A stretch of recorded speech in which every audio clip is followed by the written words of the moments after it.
Well,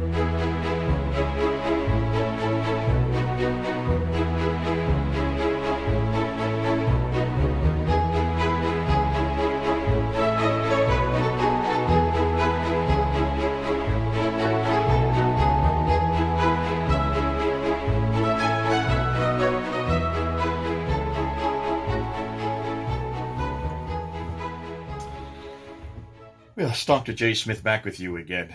We've This has been a fascinating pandemic, lockdown, where we're all at home, and most of us are looking for things to engage with. And I've been getting an awful lot of requests from you and from those who are on my email to engage with this area of the historical critique of Islam concerning the beginning of how Islam all began. Remember, we have always had this problem with Islam, with a man named Muhammad, and also with the city of Mecca, with the religion itself, as far as the people call Muslims, and of course with the Quran. And we've always wondered, why is it that everything we see about these five areas are all referred to in the 8th and 9th and 10th century, but not in the 7th century where they existed? And this has always been a perennial problem for those of us who are trying to find out how Islam really began. We don't trust those 9th and 10th century biographies, the sirah, or the sayings, the hadith, or the tafsir, the commentaries, or the histories, the tahrir. We've always asked this, as historians, you always go back to that which is the closest to the event, hopefully to the originals, or to actually the eyewitness account of who this man Muhammad was, what he did, what he said, and where he went. But we can't, and that has been a real problem, because none of that exists. None of this material on Muhammad, or on Mecca, or on the Quran. All of this either comes from the 8th or the 9th, or even the 10th century. And so over a month ago, back on April the 19th, I decided to just zero in on the 7th century, zero in on the very beginning, looking at that century and looking only at artifacts from that century. And I've been trying to put up video after video because you've been requesting it. Most of you are in lockdown. You have the time on your hands to look at these videos. And I've just been interested in what we can discern from that century, not from the 8th or 9th or 10th. I want only the 7th century. That's the century that Muhammad was living. That's when he died. That's when the Quran was put together. That's when he supposedly lived in Mecca. That's when he claimed to be, according to Islamic traditions, that he was a Muslim, and that supposedly is when Islam really birthed itself. It took on the image of Islam that we see today. That's what the Islamic traditions have always been telling us. So I'm back there looking and delving into the Ashtanami, these letters from Muhammad, supposedly looking at the Constitution of Medina. And when I've been looking at that, I've also tried to ask, well, what do we know about Muhammad himself? And that's why I brought Robert Spencer on board a few days ago to have this interview that has gone really viral, and it's been terrific, and people who have responded, and there are many questions. Nonetheless, who is this Muhammad? What is this Islam? Who are these Muslims? Where is this Mecca? And where is this Quran that Muslims keep telling us about from that century, from the 7th century? Well, about a year ago, I was at a large conference in Poland. It's called the European Leadership Forum. And back there in 2019, right a year ago, almost still today, they asked me to do a workshop on this very question. And I did a 2.5-hour workshop, which they put up on YouTube. They just put it up 2 months ago. It's been up on YouTube for only 2 months on their FOCL site. And already 115,000 people have watched that workshop. Now, that ELF forum is now starting today, the 22nd of May, a year later, but it's not in Poland today. It's actually online, because everybody who would be going to that conference has had to stay home in all the various countries all over Europe, also here in the United States and in Asia and Africa and other places. So there is nobody able to go to Poland right now. So they're doing it online. And I asked a request, and I asked them if I could take that workshop that I did a year ago, which is all about what we're talking about right now, and if whether I could put it up onto my site. If I could look at that workshop and let people see it, because it would not only fit in with the rubric of what ELF is doing right now in this next week, it also comes from ELF. It's already up on their site. 115,000 people have already watched it. I wanted my people to see where I was a year ago. Now, this was 2019. Remember, we're in 2020 now. We're in May 2020, exactly a year later. And this is the problem in some ways with historical criticism. Historical criticism keeps changing because new material is being found. I didn't know a year ago about the coins. I wasn't aware about these letters. Hadn't really looked at the inscriptions. This is all new material that has come to light in just the last year. And what I say today, I am saying today in May or June or July in 2020, I will have to move on and continue to embellish that because of new material that will yet come to light. So what I want to do is I want to share this workshop that I did a year ago. I want to share it with you now, those of you who are watching my channel. It's a long workshop. It is 2.5 hours. It is owned by ELF, European Leadership Forum. It is up on their FOCL YouTube site. There are 2 other workshops that I did there, one on the 10 most often asked questions, and also the 20 logical fallacies. Those are also up on the website. I think about 24,000 people have watched one of them. Another 12,000 have watched the other. So they're becoming very popular, and they're just moving right up the scale, proving that there is a real desire to understand Islam historically. There is a real desire to engage with Islam publicly. And because of the fact that this is such a popular theme, it makes sense, therefore, to also put this in many different platforms. So I will be bringing those videos of those workshops. I will be putting them up on Fander Films at a later date. This one, however, deals with exactly the topic we're dealing with. It deals exactly with the 7th century. It asks the question, how then did Islam begin? Or as I titled it, where is the man? In search of the man. In search of the man. Where is Waldo? I'm asking, where is Muhammad? And so this workshop tried to look at all that we are now coming to, all that has been given us, all the different artifacts, the different letters, the buildings, the manuscripts of the Quran, looking at what we now know. That was a year ago. What we know then concerning what we think or how we think Islam began. Not what the traditions are telling us, not what the Sirah or the Tafsir or the Tahriq or the Hadith are telling us, what actually did happen from the sources of that century. That's the historical work that everybody should do and what we want to continue to do here at Fander Films. So sit back, take out your notes, and try to engage with the material that I'm introducing. I do go into an introduction of why I'm asking these questions, who I am, where I come from, and also the need for apologetics and polemics. So I do a kind of an introduction before I get into the real meat of this question. How then did Islam really begin? What do we know about the emergence of Islam? Okay, I'm going to stop there and let you get right into it. This is Jay here on the 22nd of May, 2020, so you can see the date, and let's see what we know today and what we're going to know in the future. This is Jay, over and out.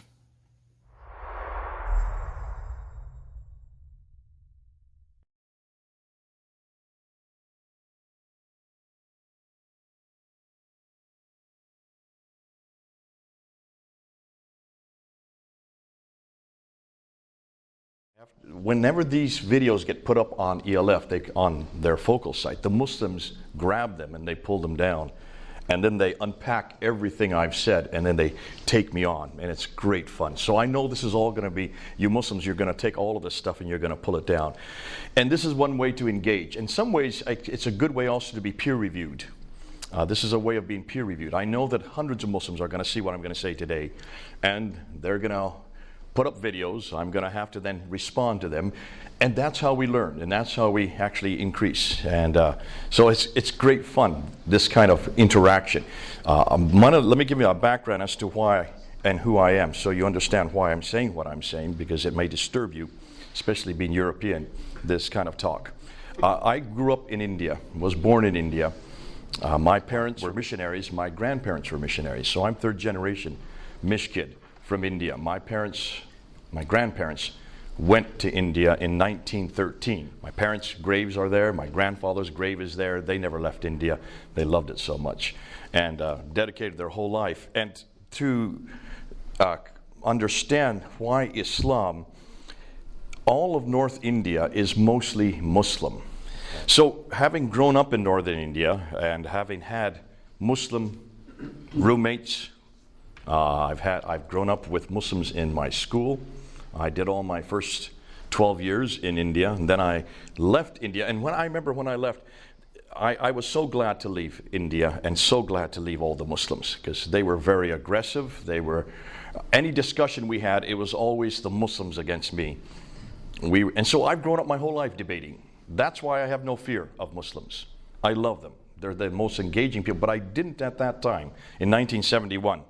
And I was so glad to finally leave and go to a place called America. Now, my accent is American, right? But this I didn't get in America. I got this in India at a missionary school called Woodstock. Moving into the American accent, I have to use that in the West. And it's that background that prepared me for what I'm doing now.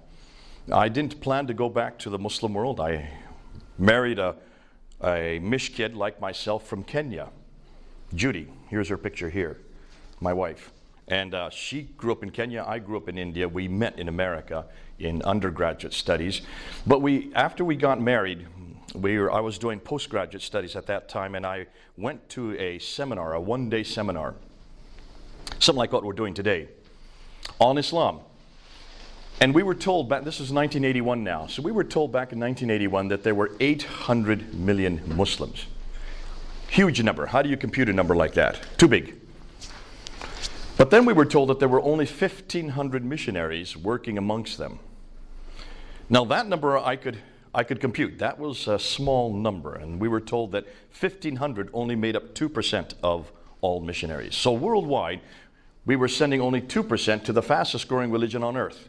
And those two numbers were like a slap in the face. And I turned to my wife and I said, what in the world are we doing wrong?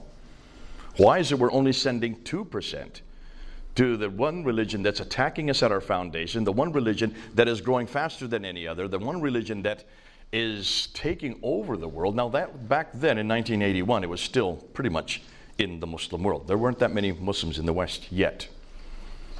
And so we went to our mission board and we said, listen, send us to the Muslim world. And they had no work with Muslims, which was symptomatic of the very problem. So we were seconded, that means we were lent out to SIM, which used to be called Sudan Interior Missions. Now they call it Society of International Ministries. And they sent us to Senegal, West Africa. By this time, I had a master's degree in Islamics from Fuller Seminary under Dr. Dudley Woodbury. So I thought I knew everything I needed to know about Islam, having grown up with it, having had a master's degree in it. And I went to Senegal, and the reason why they sent us to Senegal is because no one else wanted to go there. Because you have to learn 2 languages to go to Senegal. You have to learn French, and then you have to learn Wolof. So we went to work amongst the Wolof people, and I immediately realized that my training did not prepare me for this kind of Islam, because this was very much of a Sufi Islam. It's the confreries, the brotherhoods, the Qadriniya, the Tijaniya, the Murids, especially the Murids, which was an indigenous group of Muslims. And every one of these brotherhoods had pirs or marabouts. Marabouts would be like sheikhs, they would be authorities, but they became mediators between God and man. They took on the role of mediation.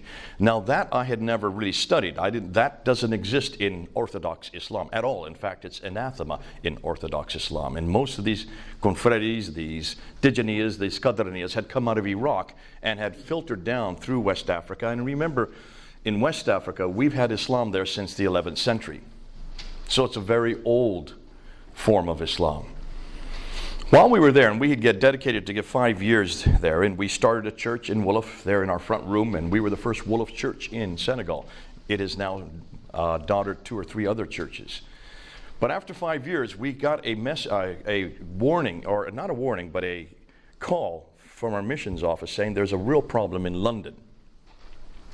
Now, I looked on the map, and London did not look like it was in the 1040 window, in that window that you think of the majority of Muslim populations, the 10th and 40th parallel. London was outside of that window, and I couldn't figure out why there were this large group of what they call radical Muslims. And they didn't know how to deal with them, and they didn't know, none of the missionaries had ever come across this kind of Islam. Well, I suddenly perked up and said, hold on a minute, radical Islam, those are my people. They're the ones I love. They're the ones I work with. That's what I'd grown up with. Do you understand what I mean by radical Islam? Well, what's the word radical mean? Give me a definition of radical. A radical number is what? Root. Root, there you go. So let's use that definition. Radical Islam would be the root of Islam. To be a radical Islam means to go back to the root. So what would be the root of Islam? There you go. And the model for this book? Okay, so the Book of the Man. The Book of the Man would be the root of Islam. And this was created by a man named Ibn Taymiyyah in the 1300s. And he was the one that actually defined real Islam. He said, to be a good Muslim, you must read the Quran and you must follow Muhammad. The Book of the Man, the Book of the Man. 1300. Remember in the 1500s, 200 years later, a man in Germany said much the same thing about Christianity. His name was Martin Luther. Nailed up those 95 theses on the Wittenberg door. Remember that? What did he say? To be a good Christian, we must sola scriptura. We must only come back to Scripture, which is modeled on Jesus Christ. And we call that our Reformation. And I've heard so many people say, when is Islam going to be reformed? And I said, folks, it got reformed before we got reformed. They beat us by 200 years. Ibn Taymiyyah is the foundation for Islam worldwide. All your radical Muslims go back and they quote him. The reason why is because there were two men in the 1700s, one named Ibn al-Wahhab. Abdullah al-Wahhab. Al-Wahhab was living in Medina, and he was studying in Medina, 1700. So you're talking about, 400 years later. With him was another man named Wahiullah, who had come from Bihar in India, Eastern India, where my grandparents worked. Now, they weren't living in 1700, obviously, but back in 1700, these two men were studying Ibn Taymiyyah's material, so they were inculcating this whole paradigm of going back to a book modeled by a man. To be a good Muslim, that's the definition. Al-Wahhab he remained there in Arabia. He then amalgamated himself with a family called the Ibn Saud family. The Ibn Saud family then eradicated all their enemies and took over the entire peninsula. But they were nothing more than a political control. They needed a religious authenticity, and that's why they brought in Al-Wahhab, because he gave them the legitimacy of theology. And that's where Wahhabism started. So Wahhabism is based on Ibn Wahhab. That's where the name comes from. 1700, look at your dates. That's 400 years ago. Meanwhile, Wahiullah went back to India. And he, back in India, he's the one that started the madrasas all over East India. When the British came to India, his disciples were so strong that the British had to contend with them. And what the British did is they just moved them right across North India over into the mountains. And so they fled up into the mountains, the Hindu Kush and the Himalayas, where they still are today. And that's why places like Waziristan, where the Pashtuns are, all this northwest frontier, that became strongly radicalized Muslim, all based on Wahiullah's teaching that was based on Ibn Taymiyyah's teaching. So this has been around for a good 700 years. This is not new. Now, let's jump to the 20th century. In the 20th century, then you had, there in India, you have two names that you need to know of. One is Maududi, who lived in northern India. In fact, he lived very close to where I grew up before me. And in the 1920s, and up into the 1940s, he was in the city of Deoband, which is between Delhi and where I lived, up in Mussoorie, up in the mountains. I remember whenever I'd go back to visit my parents from boarding school, the train would stop there in Deoband, and there'd be these huge madrasas on either side of the railway tracks. Now, being a young kid, I didn't really see the significance of these huge madrasas. I've now learned more about them now that I've left. But it was fascinating because he then in 1947, when India got its independence, he then moved from India and moved over to Pakistan and started the Jamaat-e-Islami. And the Jamaat-e-Islami then took over many of those madrasas in the northwestern frontier. And they created huge schools of training, all training and teaching Ibn Taymiyyah's material. Go back to the Quran, modeled by the Prophet Muhammad. Their students were talibés. Talibé means student in Arabic and in Urdu. The talibé became the Taliban. The Taliban then moved into Afghanistan, because that's all Pashtun, they're all the same tribe. Moved into Pakistan and threw out the Russians. That's probably where you all came into the picture. That's where many of you then were living, and you know what happened once they threw out the Russians. Meanwhile, in Delhi, even before that, in 1920s, a man named Muhammad Ilyas. Muhammad Ilyas was another very radical Muslim who had been brought up on Ibn Taymiyyah's material. He had been heard about all that Wahihullah. But we're now in 1920s. He started another group called the Tablighi Jamaat in Delhi, capital of India. And remember, at that time, Pakistan, India, and Bangladesh were all one country, created by the British. So that was a huge block of Muslims right there in one country. In 1947, then it became 3 countries: West Pakistan, India, and East Pakistan, or the other way around for you: West Pakistan, India, and East Pakistan. So here you have the Tablighi Jamaat growing in India. You have the Jamaat Islami growing there in Pakistan. That's what's happening in the Indian subcontinent. Now, this group, the Tablighi Jamaat, has grown and grown and grown since 1920s, 1924, so almost 100 years. It now is in 120 countries, and it has a membership of 80 million. Let me repeat that number, 80 million. That's a big number, isn't it? That's the population of Britain right there. Those are the Muslims I have been having to contend with in Britain. Most of the radical Muslims I'm engaging with are the Tablighi Jamaat.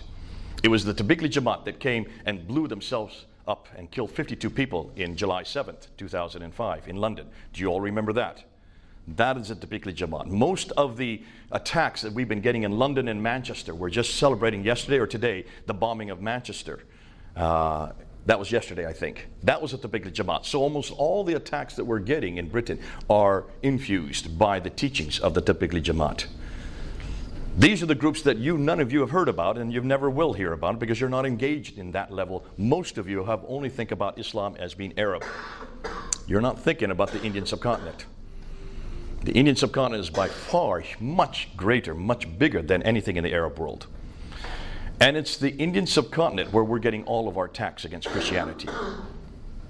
There is not one well-known Muslim Arab who is attacking Christianity. Name me one. Let me give you the names of all those who are attacking Christianity. Ahmed Deedat. Is he Arab? No. He lived in Durban in South Africa, but he's from India. Zakir Naik. Go up on YouTube, put his name there. Thousands of videos by him. He's from Bombay. Probably the most prolific today. Shabir Ali. No. Lives in Toronto, but he is from India.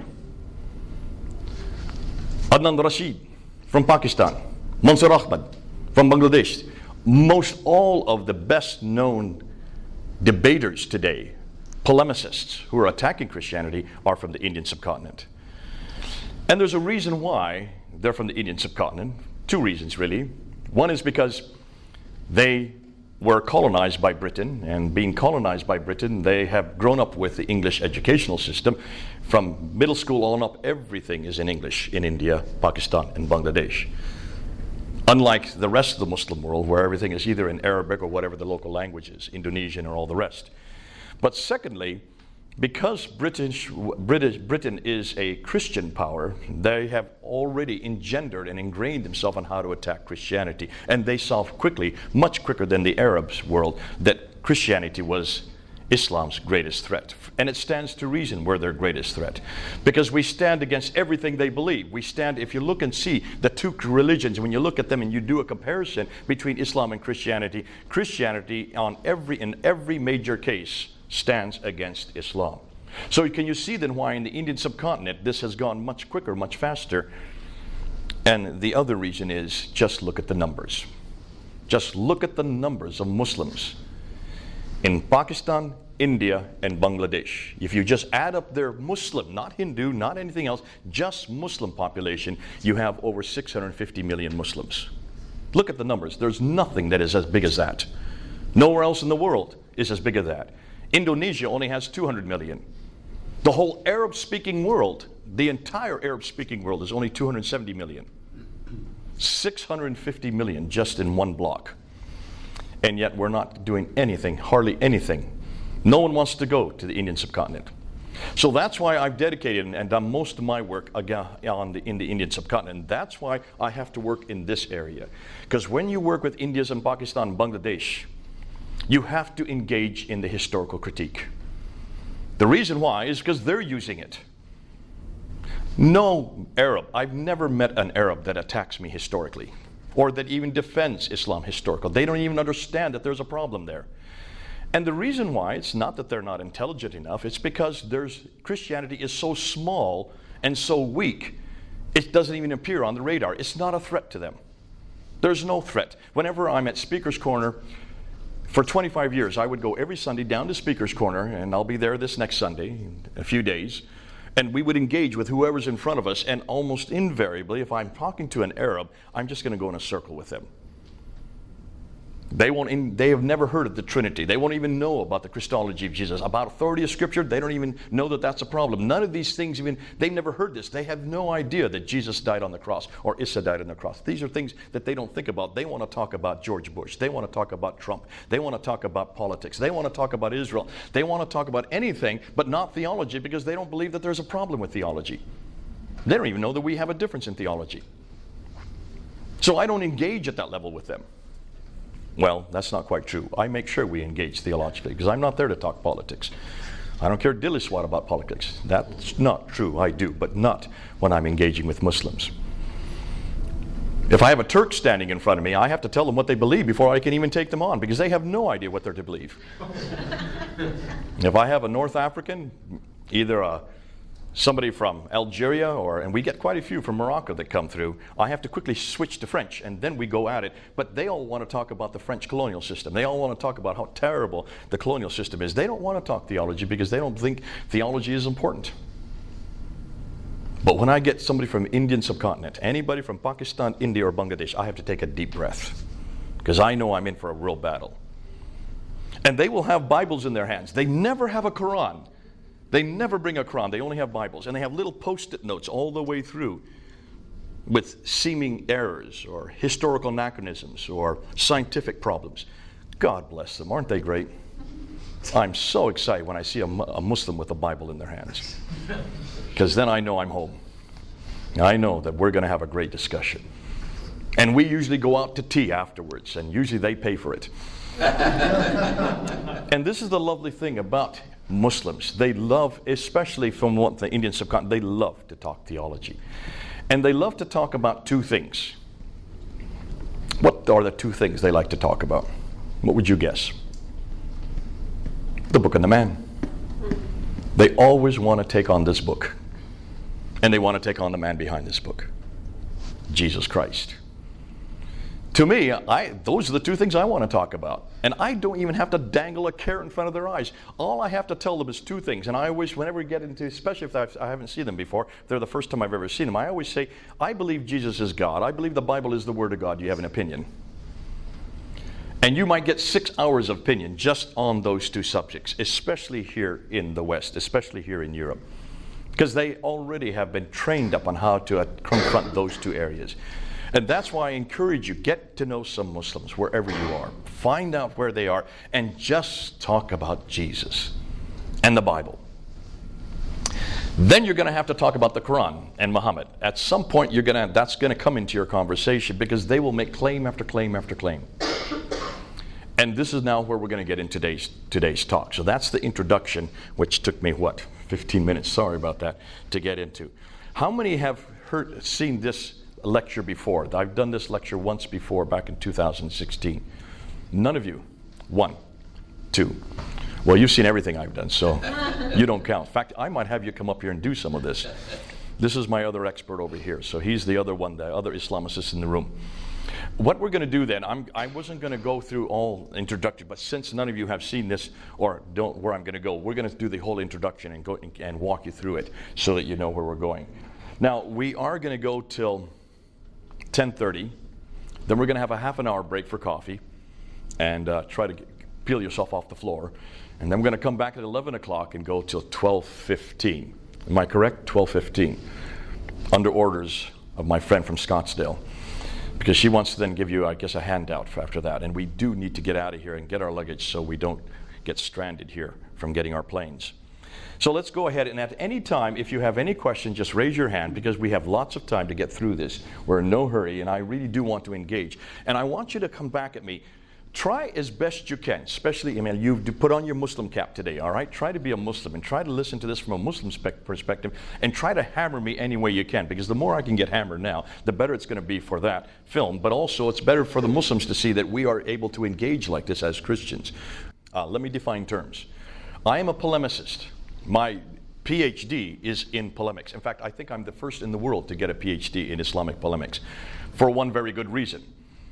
Most people don't even know what the word means. Secondly, there's no school in the world that teaches it. This doesn't exist. Am I correct? There's just no school that would dare teach this, because they would be targeted by Muslims. Polemics, do you all know what is there someone who doesn't know what that word means? You all know what it means? Yeah? Great, so we can go right ahead. So I go on the offense. That's what I am. I'm very offensive. And I don't apologize for being offensive, because this is exactly what I'm called to do. Don't you do this in the Arab-speaking world, in Pakistan. You can do this in India, but not in Bangladesh. All right, you can do it in Indonesia. I have used this in Indonesia, we got in and we were able to. So I can teach it in these countries. Be careful about using it in Muslim countries. That's all I would say. And it's sad that I have to say that. Isn't it interesting? We don't do this with the Christian world. No, there's no Christian or any organization that would censor anybody criticizing the Bible, or criticizing the emergence of Christianity, or criticizing Jesus Christ. This just doesn't exist. It did, historically. We did have a historical period where that did happen, but not today. And certainly not in the New Testament period. And that's why it's fascinating that we're now coming full circle. We're doing what Paul did. And what I'm doing today is what Paul did when he was in Ephesus, or Berea, Cappadocia, Laodicea, whenever he went into the synagogue and confronted the Jews with what they had done to the Messiah. That's what I do. I follow. He's my example, and he's my paradigm. So what we're going to do today, be aware of the fact that this is more for Europe. This is for your locale. This kind of material you can use all over Europe. And really all over the world, just not in the 1040 window. And I'm even saying that, be careful, because there are many places you can use it in the 1040 window. I'll let each one of you decide in your own, wherever you're going to move, or whatever country you're in, how it is effective or not. So let's start with this claim that Muslims make. So what do they claim? Well, they make the claim, and for the last 1,400 years, they've made this claim. Now, I am going to tell you, put your pencils down. You're not going to keep up with me. However, all of you can have this PowerPoint. At the end of the session, just give me your USB drive, and I'll slip it over to you, and you can put it on your computers. So this is available to all of you, not to those on the camera. I get this all the time. People all over the world, because you said we could have this PowerPoint, because I said it on camera. For people only in this room, you can have this PowerPoint, all right? Because I do not want to spend my whole life sending PowerPoints all over the world. And remember, even what I say today, in another 6 months, it'll have changed. Because we're getting in so much new material all the time. That's the exciting thing about this material. It is new, and it is exciting, and it's all going one direction, which is really helping us out. So let's go ahead and start with this claim. Whether Muslims are radicals, whether they are nominal, whether they are liberal, they would all make, well, maybe not the liberals. Let's hold off on the liberals. They may not make this claim, but anybody else would say that Muhammad is the last and the greatest of all prophets. They would say that the Quran was his revelation sent down only to him, and that it is the final and greatest revelation. So it supersedes anything that comes after it, or sorry, even before it. And therefore, Islam is the final religion based on Muhammad's life and sayings and the Quran's teaching. So that's the book and the man. The teachings of Muhammad would be the Sunnah, and that would include the Sirah, which is the Siratul Rasulullah, his biography, the Hadith, which would be his sayings, the Tafsir, which would be the commentaries on the Quran, and the Tahriq, which would be the history. So those are the four genres of the Islamics, or the Sunnah of the Prophet, looking at his example to then apply what's in the Quran. So, Islam is completely dependent on one book and one man, the book and the man. So we need to investigate both the Quran and Muhammad and see if indeed the Muslims are correct. We've already done the book 2 nights ago, and that, by the way, is up online. That what I did 2 nights ago is already up online on Fander Films. If you want to take a card Here's the thing on YouTube, Fander Films. Go up and look at it. I put it up about a month and a half ago. It was a talk that I did on the Quran in Hong Kong back in November, where I was to debate a Muslim, and he never showed up. So what I did, we decided to go ahead and put it and do it at the university there, the city university. The day before we were to do that talk at the city university, the Muslims in Hong Kong went to the authorities and said that I was a hate preacher and that I was an Islamophobe. Now, the city university didn't even ask to talk to me about it. They just banned me from the university, just like that. This is the second year running where that has happened. The year before, in 2017, I was also in Hong Kong to go to another university to talk a similar talk, and we had already started the talk like we're doing right now. We were halfway an hour into the talk when the authorities came and threw us all out, 200 of us. And we all had to walk down the hill to a church and continue it. But you know, you can ban us all you want. We still film everything we say. And that went up on my Fander Film site about a month and a half ago. Over 40,000 people have watched it now. And we're getting reports. Muslims are now contacting me who have become Christians because of that talk. The same talk that you all heard, but you heard very encapsulated, very short form, that is now up. So you can get the one on the Quran on Fander Films. That's up there now. Now this here is the next step. This is going now to Muhammad himself. This is going to the emergence of Islam and to these claims. One book modeled by one man. So what about the man? Well, let's see what Muslims have said. And this is what I called, this is the classical account. This is the only account you're going to hear on university campuses. This is the one you've grown up with. This is the one that every Muslim knows.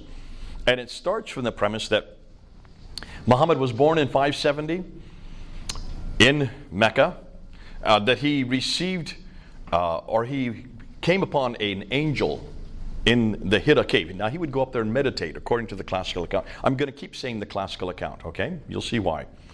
According to the classical account, based on Ibn Hisham and Ibn Ishaq. So anytime I say Ibn Hisham and Ibn Ishaq, hold on to that, you'll see why. In 610 then, when he was approached by this angel, well, he didn't know who it was, and the angel says, Aqra, which means read or recite. And his response was, Ma'aqra, I cannot recite. The angel squeezed him. This happened 3 times, and finally the angel let him go. He fled back to Mecca, went to his wife, Khadija, his only wife at that time, told her what had happened. And so she did a quick test by having him sit on either leg, asking him the question, and then disrobing, knowing that if it was an angel, the angel would not be in her presence while she was naked. And so when he still considered to say, still said, yes, this was what happened to me, she realized he was telling the truth, went to her cousin, Waraka ibn Nawfal, to have him listen to this story. Waraka ibn Nawfal, according to the traditions, was a Nestorian Christian. Isn't that interesting? So her cousin is the one that listens to the story, turns to Muhammad and says, truly, you are a prophet. This is a revelation coming to you. So it's a Nestorian Christian that gives Muhammad the authority as a prophet, one of the ironies of history. He then starts to receive these revelations, and he receives them from 610 to 622 there in Mecca. He then, while he's receiving these revelations, he then recites them. He does not write these down. His companions there in Mecca would memorize what he was saying. So if you look at the Quran and you just split it in half. Now this goes from right to left because it follows the Arabic. That would be Medina, this would be Mecca. So it's these surahs at the latter half, the second half of the Quran. There are some Medinan material here, and there is some Meccan material here, but that's the Meccan. It's the second half of the Quran because they're the largest surahs. Sorry, the other way around. They're the smaller surahs. So these revelations were much more short-winded to begin with, and they got more and more long-winded as he moved to Medina. He moves to Medina in 622, but before he moves to Medina, and then 621, he is woken up in the middle of the night, and he's told to go up on the back of a winged horse who flies him up to Jerusalem, and from Jerusalem he goes up to the 7 heavens, gets up to the 7th heaven, and meets Allah up there, who tells him to pray 50 times a day. Comes down to the 5th heaven, meets Moses. Moses said, how many times did I ask you to pray? He says, 50. He says, that's way too many. Go back up and see if you can get it down. So he bounces back and forth between the 7th and the 5th heaven, bringing the prayers down from 50, 45 down to 10, 5 prayers. Once he gets it to 5 prayers, Moses says, fine, now you can go back down to earth. That's where we get the 5 prayers from. It's called the Miraj, and that happens there in 621 while he's in Mecca. Interesting. So the 5 prayers all Muslims pray today come from Moses. And it's fascinating because you will not find 5 prayers in the Quran. You will only find 3. Ironic, isn't it? Nonetheless, this happens in 621. 622 then, he is invited by the Ansar there in Medina to come up and arbitrate between the Ansar and the Jews. The Banu Kainuka family, the Banu Nadir family, the Banu Qurayza. These are the 3 Jewish tribes that were very wealthy, and they were dominating the trade, and the Ansar were having difficulties with them, and that's why they used Muhammad as a neutral arbiter to come and do that arbitration. So he moves up in 622. It's known as the Hijrah. Hijrah means, as you know, it means exodus. So he has an exodus to Medina with around 80, some traditions say as many as 200 followers. So it was not very large. Not very many people at that time. 622 then, he starts receiving this part of the Quran, the first part, the Medinan material, much longer, much more violent. These are the problematic chapters, not these. 622 then, that begins, and then between 622 and 633, then in 630, he then moves down to Mecca, takes over Mecca without firing a shot. So now he controls all of the central part of Arabia, called the Hijaz, and then in 632 he suddenly dies, which tends to happen to all of us. Now, at his death, the Quran had not yet been written down. It was still on pieces of bark, stones, and in the memory of his companions. Abu Bakr takes over control, and he rules for 2 years. And at that time, he then is the first to have the Quran written down. He takes a man named Zayd ibn Thabit, who is the secretary of Muhammad, gives him that responsibility. So there's the first recension, the first copy, the first codex of the Quran written in 632 to 634. Abu Bakr dies, normal death. Umar takes over, and he's the one that starts to expand the borders and starts moving right across North Africa in your direction this way, and then goes this direction over towards the Sassanid area. The Sassanids, these are the Persians. Now, he then is killed in 646, and Uthman takes over. So he's the 3rd caliph. Caliph would be like a king. So from 646 to 656, Uthman is in power, and then he takes that copy that was made by Zayd ibn Thabit, and that had been hidden under the bed of Hafsa, one of the wives of Muhammad.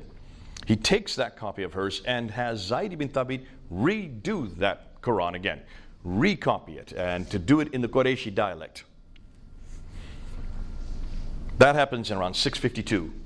And then from that one copy, they make 9 copies, send it to 9 different provinces, and then he is killed in 646, and the cousin and son-in-law of Muhammad, Ali, then takes over as the 4th caliph.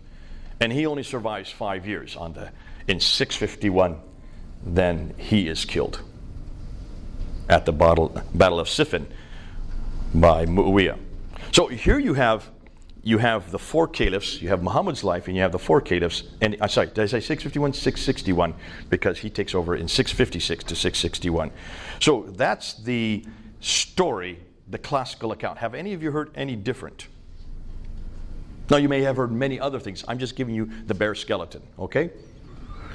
Is there any reason to doubt that? Everything I've told you, where does it come from? I helped you out about 5 minutes ago. I gave the names of where this comes from. Ibn Ishaq, Ibn Hisham, Al-Bukhari, Sahih Muslim, Ibn Dawud, Al-Tabari. Have you heard these names before? If you were a Muslim, and those who are listening, you would know these names immediately. And you would know that this is the only source for everything I've just told you. There's no other source. What are these names? Ibn Ishaq, Ibn Hisham, Sahih Bukhari, Sahih Muslim, Ibn Dawud, Al-Tabari. From 9th century. Good man. You do remember. Hey, give him a commendation. Take a look and see where this material. So everything we've talked about is right here in this period, right? There's the 570 to 632, and then on up to 650, around this area. So all this that we're talking about is where that red line is. Now, hopefully you would assume that everything that we're talking about was written by people who lived then, right? Should be, right? But they don't. The first time we hear anything about Muhammad's life is from Ibn Ishaq, right here. Look when he died, 765. But we don't have any of Ibn Ishaq's material. Everything we know about Muhammad, how Islam began, was actually written down by this guy right here, Ibn Hisham. Look when he died, 833. Muhammad died in 632. How many years? 200 years. So the first time we hear anything written down about Muhammad's life, anything we've written about how Islam began, about Medina, about Mecca, about this story about him going up to the seven heavens, all these great stories is first written down 200 years after the fact. Ibn Hisham didn't even live in that part of the world. He lived far to the west and hundreds of years later and hundreds of miles away.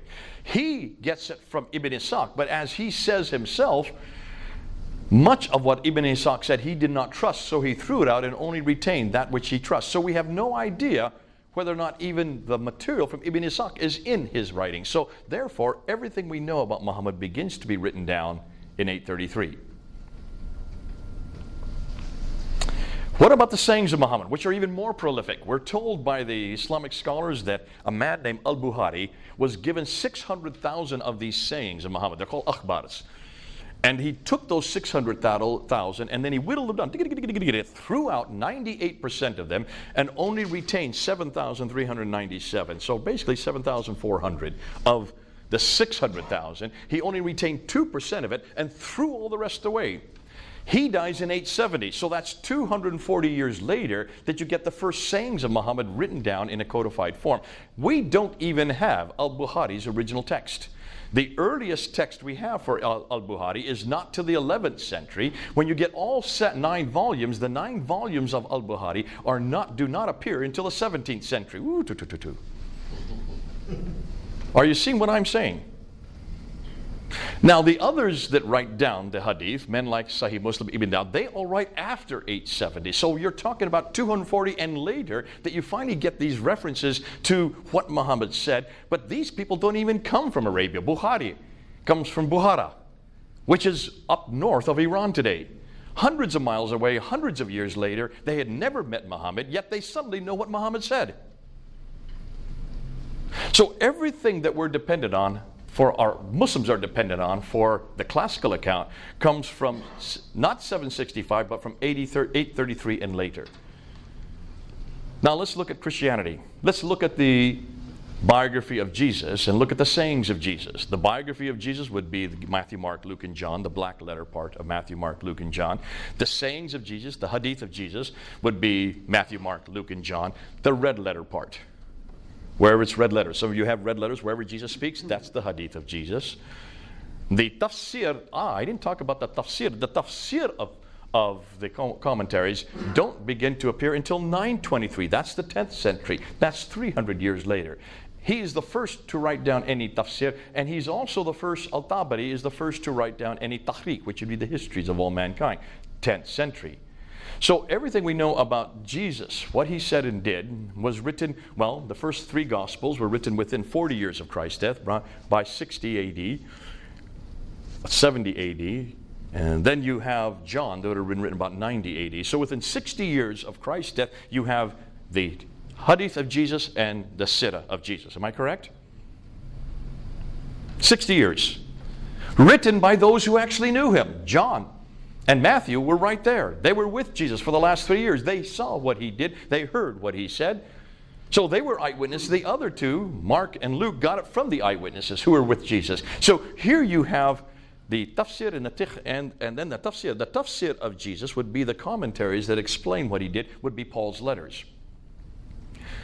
The gospel of Jesus applied in Philippi. The gospel of Jesus applied in Corinth, in Ephesus. These are the letters. So that's the commentary that would be equivalent to the tafsir of Muhammad. These would be the tafsir of Jesus. They were written within 15 to at least 65, or 62 when Paul was then finally killed in Rome. So all of them would have been written within 30 years of Christ's death. Am I correct on that? Though he was not an eyewitness to Jesus himself, he was the one that took and then applied it to each one of those cities. And the Tahriq would be the book of Acts. There's the equivalent, the book of Acts, which is this history of the early church. That would have been written by Luke. It had been written between 52 AD and 62 AD, within that 10-year period. So you understand that within 30 years you get the Tahriq. So all four genres are written within 50 to 60 years of Christ's death. All four genres for Muhammad would be written 200 to 300 years for Muhammad's death. Which is more authoritative? And yet no one's asked this question. I remember hearing this in 1994 when I was studying there at School of Oriental and African Studies under Dr. Gerald Hotting, and I heard these late dates, and I said, wait a minute. I raised my hands, and I said, this is hugely problematic. He says, yes, but we're not going to talk about that. Because there were 25 Muslims in the class. And he was the first one to introduce me what I'm going to be doing next, but it was fascinating that he did not want to come to any conclusions because he was fearful of what the Muslims would say. In London, the premier school in London on the history of Islam. So, 21st century scholars are deeply troubled by these late dates. And so they're saying this: Islam as we know it did not exist in the 7th century, but evolved over a period of 200 to 300 years. The Quran probably was not revealed to one man in 22 years, but likely evolved over a period of 50 to 100 years. Their conclusion is that the history of early Islam, at least from the time of the Caliph Abdul Malik and before, is a later fabrication. Now, that's a huge bit to say. How am I going to prove it? I'm not going to prove it. I'm going to let them prove it. We're going to use their material. So, let's look at their concerns. This is their primary concerns. Why is it took so long to write this down? Why did it take 200 years to write down what Muhammad said and did? 240 years in some case. Were the people not literate? Remember, they controlled by 685. This is by the time Abdul Malik comes to power and creates, and we're going to see, remember that name. We're going to talk a lot about that name this morning, Abdul Malik. He is the great caliph from 685 to 705, who then introduces the whole Arab identity. But nonetheless, up until his time, they controlled Basra, Baghdad, Damascus, Jerusalem, Cairo by 642, and then from Spain to India by 685. Spain to India, that whole swath of land, from Spain to India, was under the control, and still is under the control, except for Spain and Jerusalem, Israel. All the rest of that land is still under their control 1,400 years later. So there's no reason not to have written this down. Plus, people could read and write, could they not, in those countries? Certainly they could. We know there was a library in Alexandria in the 5th century that was burned to the ground. So people could read and write. Muslims tell us that they could read and write. They are the ones that tell us that this was written down in 632 by Zayd ibn Thabit. If you're writing down, that means you're putting together a book, right? It's their claim. So you cannot excuse it by saying no one could read and write that early. It doesn't work anymore. More than that, where did the 9th century biographers get their material from? Well, if you look at every one of the akhbars, there's a matan that precedes it. And that would be the names, the isnad. The isnad would be the names of those from what this material got it from. So I got it from so-and-so, who got it from so-and-so, who got it from so-and-so, who got it from a companion of the Prophet.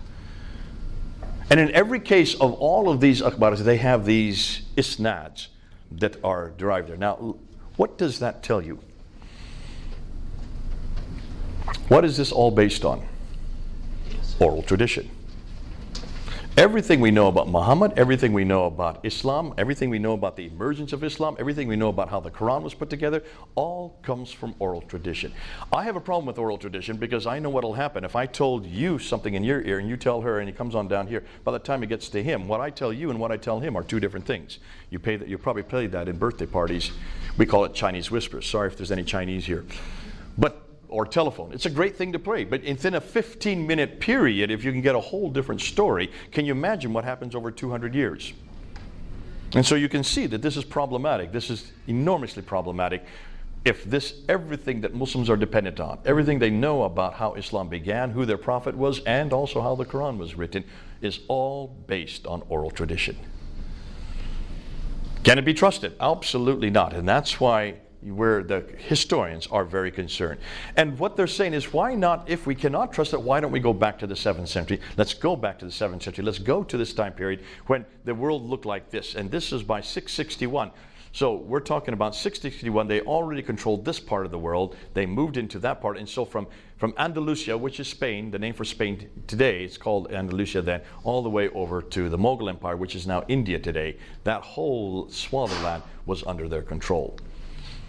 Very literate and very certainly would have had no excuse whatsoever to have written this down. Now, what I'm going to do is I'm going to look at these scholars here. These are the scholars I get my material from.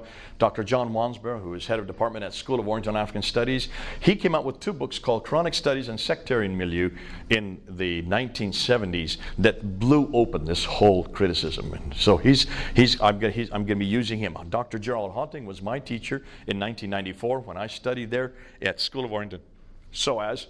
And he looks at the 1st century of Islam and is probably the best one that I've come across that unpacks that material for us. Dr. Patricia Corona I knew her.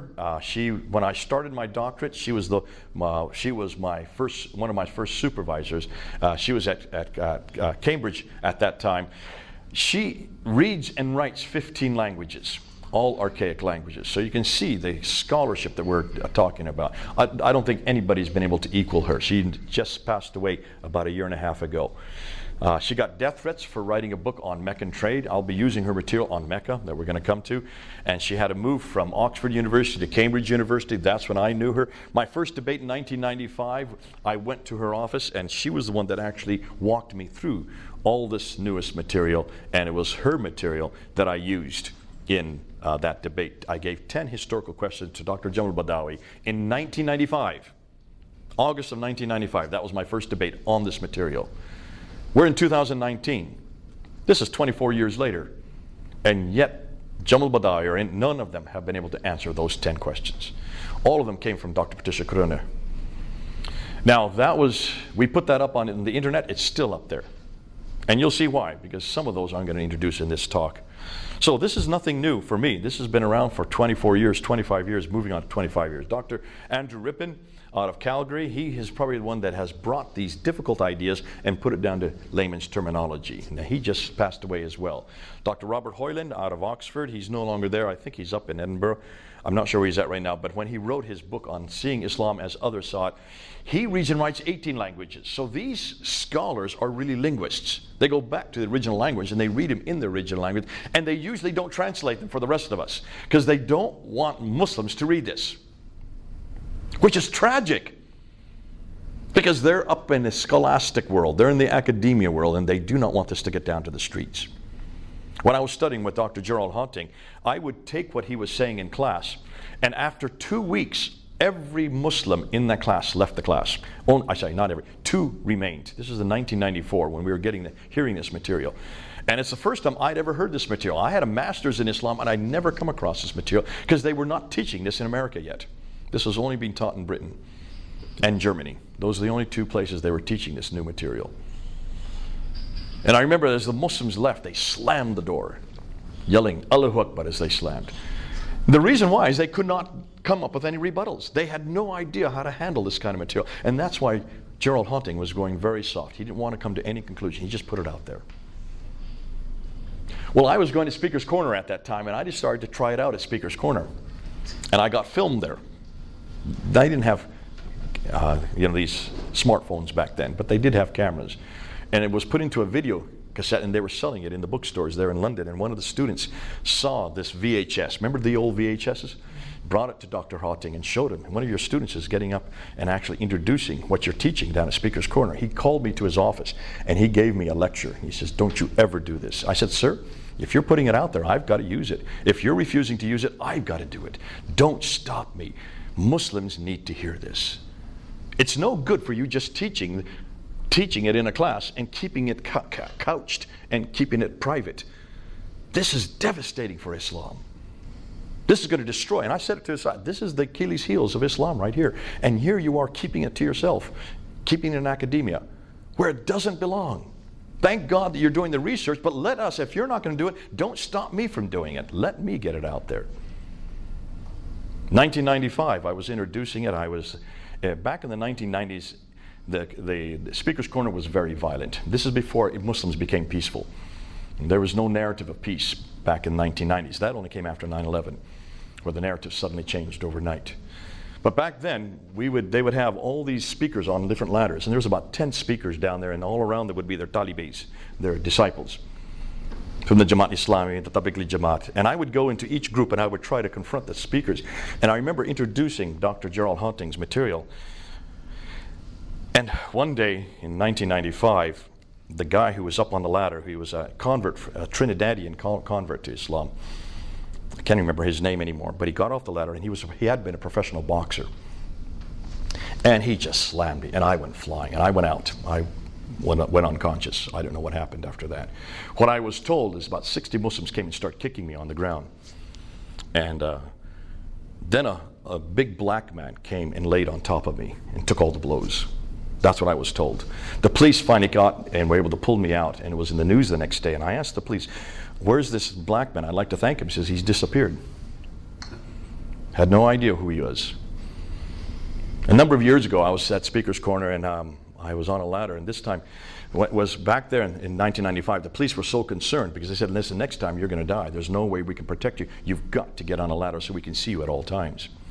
And I said, "Okay, I've never been on a ladder before, and I'm not really good at homiletics, and I don't know how to, I couldn't string a lot of words together. I wasn't really as clever as I am now, because Speaker's Corner trained me to do what I'm doing now." And they said, "You've got to get on a ladder, at least for your own protection." So I said, "Okay, I'll get on a ladder," and I've been on a ladder ever since. I'll be on a ladder this Sunday. But I was in the middle of a debate. I had done about 4 debates. What was happening by 2010, 11, 12, I can't remember if it was 2012, I would talk to the camera and I would tell Muslims, "Listen, I'm here every Sunday. If you have any problem with what I'm saying, come and see me. Come and debate me." And I always keep a second ladder for that reason. And they would come, these guys would come from all over the world. They would come and we would have these half-an-hour debates. 5 minutes, 5 minutes, 5 minutes, 5 minutes, back and forth 5 minutes. And it was so much fun because you really engage with them very quickly and you don't know what the subject is, but you don't have any computer, you have no books in your hand, you have nothing, you just have to have it all in your head. And it's a great way to learn how to engage like that, because if you can do it at Speaker's Corner, you can do it in tea shops, anywhere in the world. And it's a great way to train us. And after this one day, I had debated maybe 4 different Muslims, about half an hour each. I got off the ladder and suddenly I started getting beat up. I just started, they're punching me, these young, I think they looked like they were Middle Easterners, because they had never heard this kind of criticism before. And you can understand, if you're hearing this kind of criticism, how damaging it can be for the Muslims. And suddenly a big black man came and put his arms around me, said, "Let's go, Jay." And he took the blows for me. When I turned around to thank him, he had disappeared. So I call him Barry, my black angel. I was told by the Muslims that there are 2 angels above the branches who sit there, and they could see them. A fellow Mubin guy in 2010 came from Canada, and he saw these angels on the branches above me, and he was scared to death. We went and had dinner afterwards, and he told me about it.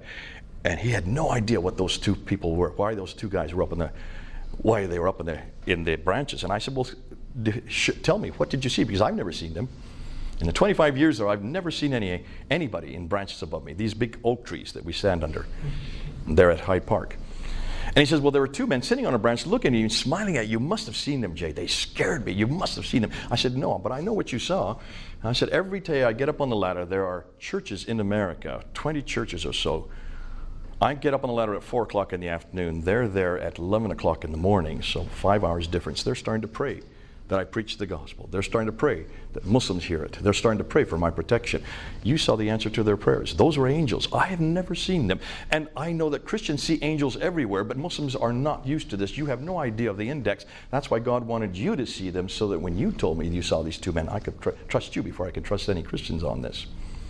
So I call them Harry and Barry. Harry and Larry. Those Harry and Larry on the branches and Barry on the ground.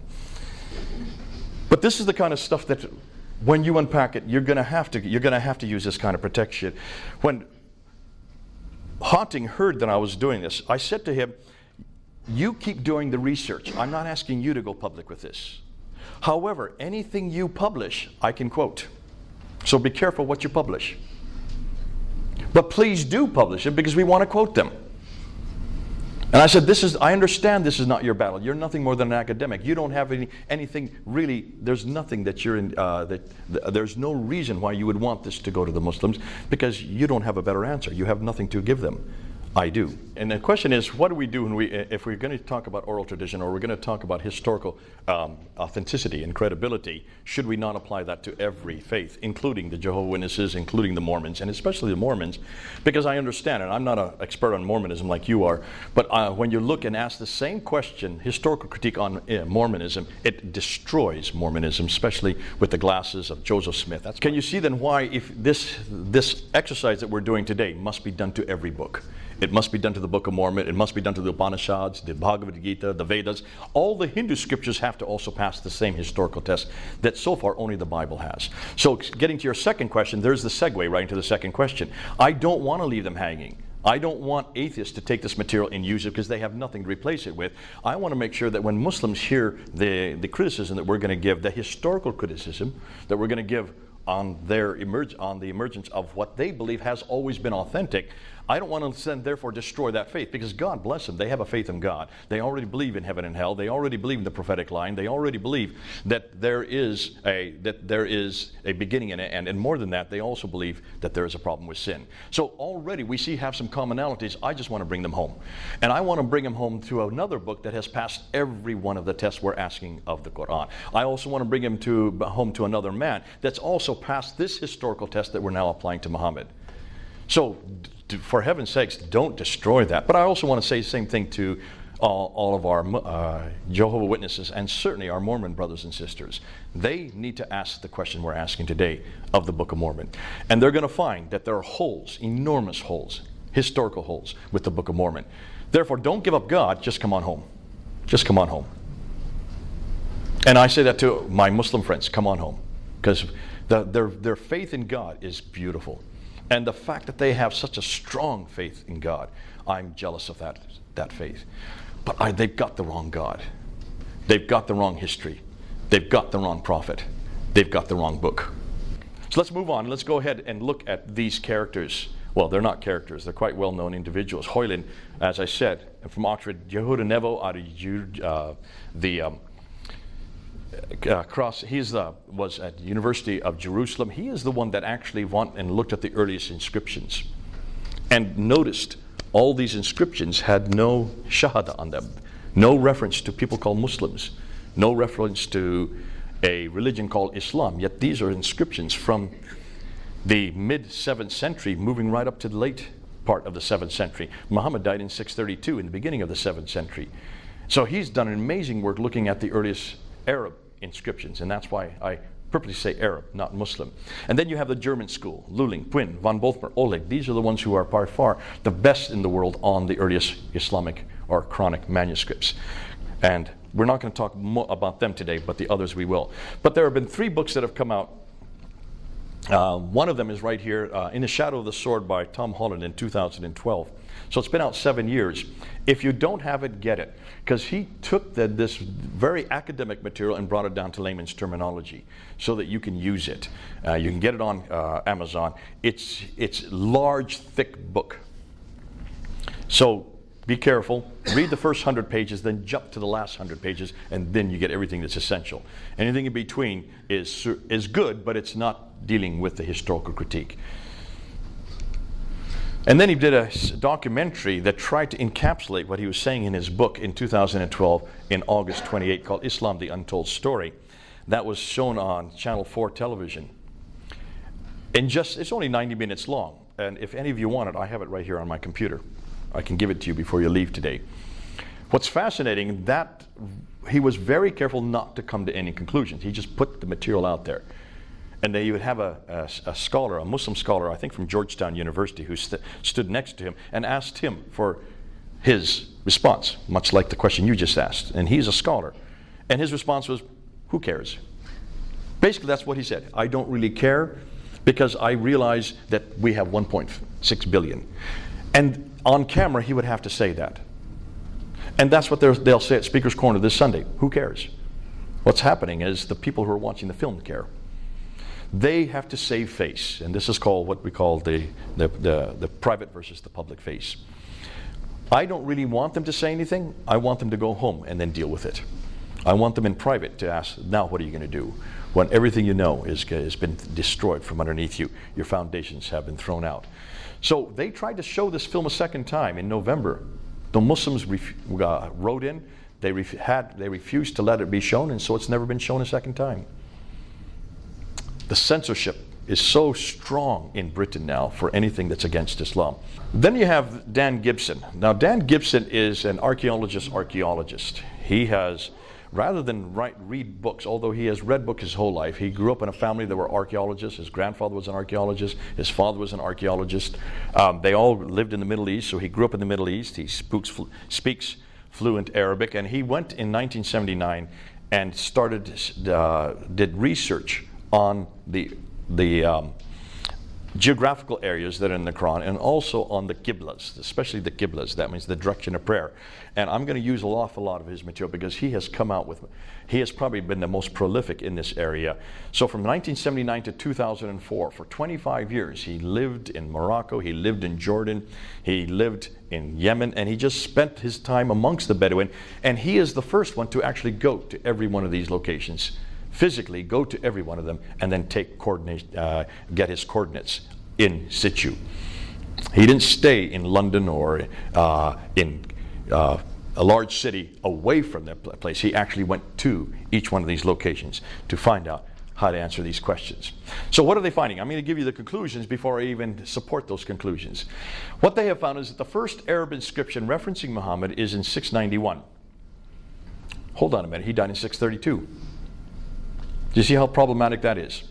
The first Arab, I'm not using the word Muslim, I'm saying Arab inscription. We don't see any reference to Muhammad in any Arab text prior to 691. That's 60 years too late. The first reference to Muslims is in the 690s.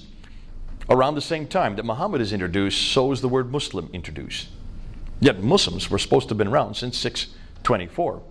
Muhammad was the Muslim that actually introduced it. So what did these Arabs call themselves? Well, they call themselves Saracens. That's the name for an Arab. They call themselves Hagarenes because they came in the line of Hagar. They call themselves Ishmaelites, the son of Hagar, so they were Ishmaelites. They call themselves Maghreb because they're from the Maghreb, and they call themselves Muhajirun. These are the names they give themselves. When you look at their documentation, they refer to themselves in these 5 names. Muhajirun are people of the Hijr, people of the Exodus. Could also be referred to being nomadic. The first reference to the word Islam is not till 691. That's first recorded on the Dome of the Rock there in Jerusalem, built in 691 by Abd al-Malik. That's why Abd al-Malik is so important. And then the first reference to Mecca, watch this. The first reference to Mecca is not till 741. That's the huge one. That's the one that is disturbing everybody. You'll see why as we get to it. The first biography of Muhammad, as I've already said, does not even appear until 833. So let's go right into it. Let's look at geography. Now, Dan Gibson, when he looked through this book here, and of course he scoured it, he noticed that there are about 65 references to geographical locations. Only 9 places are named. What was overwhelming were the number of references to these people that had contact with this prophet. But it doesn't name the prophet.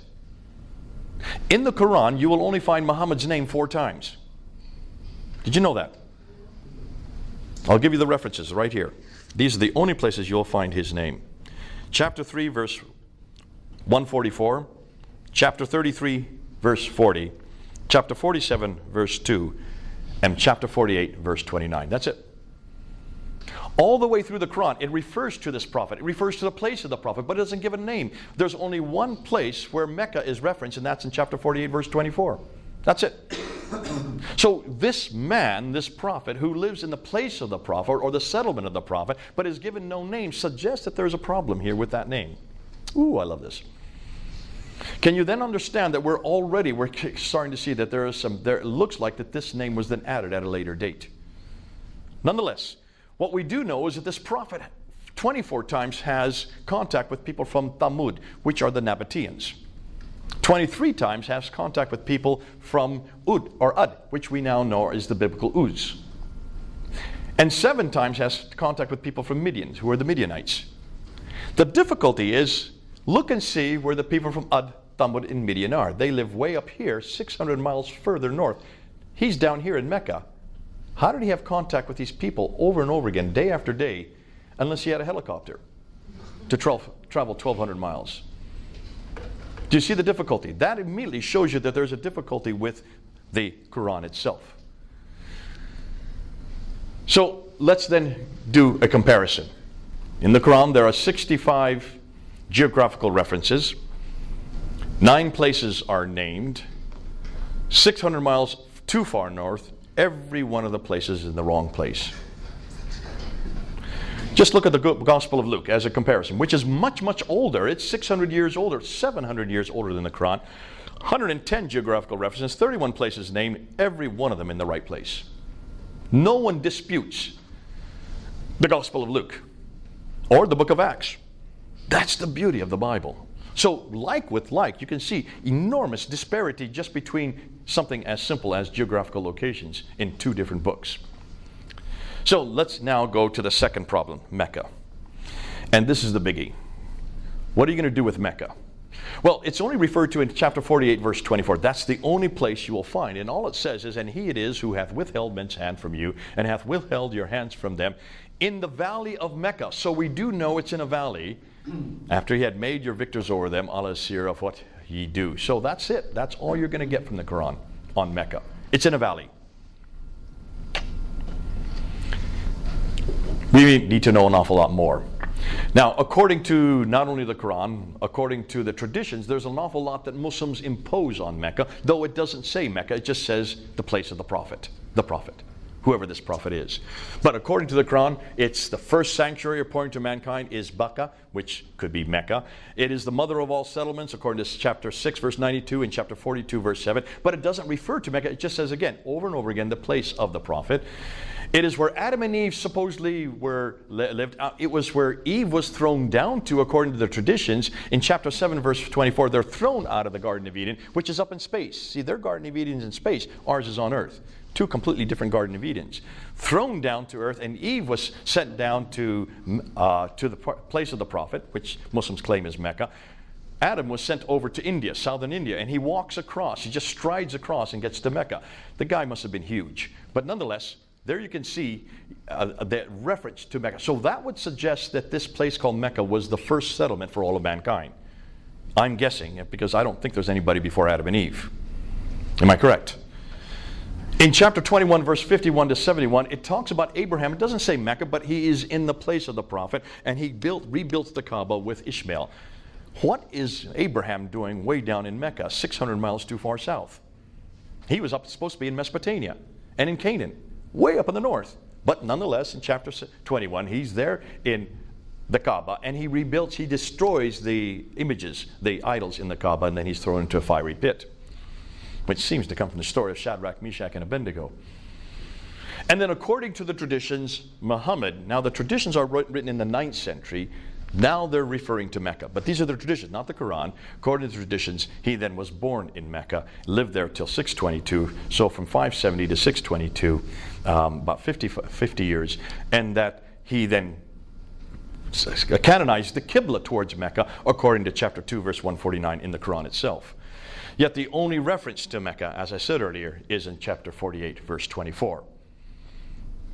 And as I say, none of these verses reference the name Mecca. It's been imposed on it. And whenever you see it in the Quran, they always put it in parentheses, because it's not there in the Arabic. Important, whenever you see parentheses in the Quran, that's commentary. Okay? That's not the Quran. That's not the text. So, what we do know from the traditions is that this place where the prophet lived, that it was in a valley, in a parallel valley, according to Ibn Ishaq. It had a stream going through it, according to Al-Bukhari. It was outside the ruins where the pillar of salt, where supposedly Lot's wife was made into a pillar of salt. It had fields, according to Al-Bukhari. It had trees, according to Sahih al-Tirmidhi. It had grass, according to Al-Bukhari. It had fruit, according to Al-Bukhari. Al-Tabari talks about it has clay and loam. And both, according to the surahs, it had olive trees with mountains overlooking it, according to Ibn Ishaq. Now stop and think. This is a very fertile place. Am I correct? It has streams. It has a valley. It has clay, loam, trees. It has olive trees. Can you see the problem right there? There are no olive trees outside of the Mediterranean world. Nowhere. You only have olive trees in the Mediterranean world. You do not have any olive trees anywhere in Arabia. So you can see immediately when you look at this, this is not Mecca. Why haven't Muslims talked about this before? Why have no historians mentioned this before? Well, Dan Gibson saw this and he said, this doesn't make sense. None of this makes sense. He started the whole problem of Mecca. The difficulty is when you look at maps, this is just a modern day map looking back at the 7th century. Look at all the trade routes are in the green lines. And notice Mecca should be right here. That should be where Mecca is. Notice they don't go through Mecca. So here's another map of the trade routes. And notice they all go through, they come down through here, Petra. So these ones are coming down there. Notice this one here. That's important as well, the one that comes along the waterway. So here's a map. This is a map from the 6th century. That's where Mecca should be. It's not there. Here's another one. Mecca should be right there. It's from the 7th century. Mecca doesn't appear on that map. Here's another one from the 7th century. Mecca still missing. A 7th century map. Mecca should be right around there. Non-existent. Every one of the maps that we're getting from the 2nd, 3rd, 4th, 5th, 6th, 7th century do not have Mecca on them. Doesn't exist. So that's curious. Now let's look at this map. This is a modern map looking back, redacting back to what scholars believe existed back in the 7th century.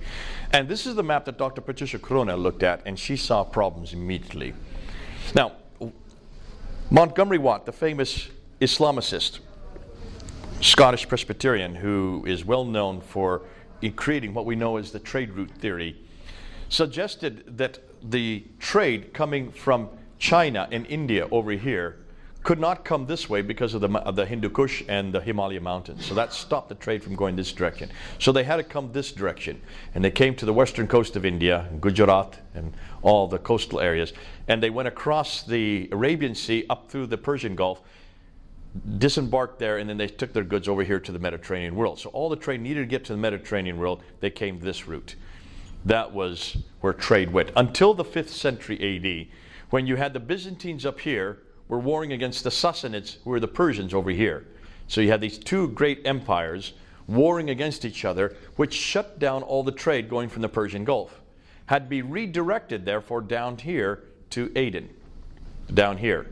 See Aden there at the tip of the Arabian Peninsula? They would then take off their goods here in Aden and then transshipped across along this green line here, all the way up 1,200 miles up to Gaza in the north. So it'd go from Aden to Sana to Najran to Taif, Yathrib, Khaybar, Tabuk, and then on up to Gaza. And what's interesting, when Patricia Crone looked at this map, she said, hold on a minute. There are two problems. First and foremost, you can see the Western Plateau here. Here's where the trade route goes, along the Western Plateau. But look where Mecca is. It's not on the plateau. It's down off the plateau. Can you see there's a detour from Taif to come down to Mecca, then to get back up to Yathrib up there. Yathrib is the archaic name for what is now known as Medina. What's more, she said, look at Mecca. It's not only on the Western Plateau, it's down off the Western Plateau, on top of which she said it has no water. How could it have been a caravan stop-off place, since it had no water to accommodate any caravans? It was not an oasis. It only has one well called the Zamzam well, and other than that, it was arid, it had no vegetation. That was the first problem. Secondly, take a look at that map again, and this trade route theory that Montgomery Watt introduced, suggesting all the materials and goods coming from the east were offloaded here in Aden. What's wrong with that theory? Now, my 10-year-old son saw the problem immediately. Let's see if you're as clever as my 10-year-old son. When did they stop further west and got there in the country? Or go through the Red Sea? Why didn't it go through, up the Red Sea? Yeah. Exactly. If you're on ship already, why don't you continue on ship? Why do you take it off and go on land? Patricia Crone found that if you go 50 miles by land, just that distance, it would be the same expense as going 1,250 miles by sea. That's why we ship goods all over the world today by boat. It's the cheapest way to send large amounts of goods. Even today, these huge containing ships, because you don't need any caravans, you don't need any camels, you don't have to feed camels, you don't have to protect them, you don't have to have oases to be able to water them, you don't have to have any type of armament. You basically just stay on board ship. It would make no sense to take off all the goods here in Aden and go 1,200 miles, 50 miles by land. So, but she went one step further. Back in the 1980s, she went to all the trading documents from the 2nd, 3rd, 4th, 5th, 6th, up until the 7th century. Now remember, she reads and writes 15 languages, so she can read all the documents in their original text. She wanted to find out if they knew of a place called Mecca. She wanted to find out if there was any trade that went overland. And what she found is the 15 spices that the traditions say existed in Mecca. Not one of them existed in Mecca. They all existed over here in India and in China, and also here in Africa. Only 2 spices came from the Arabian subcontinent, and they were down here in what they call the Hadramaut area, what is Yemen and Oman today. None of them were up here in Meccan area, in the Hijaz. There were no spices up there because it was too arid for spices. On top of which, all the trade from the 2nd, 3rd, 4th, 5th, 6th, and 7th century was controlled by this place right here, Agilis, which is in Eritrea today. It was the Agilusians, the Eritreans, who controlled all the trade. They were the ones that plied the boats. Their names are found over here in India. There were no Arab names found over here in India in the trading documents. And the reason was very simple.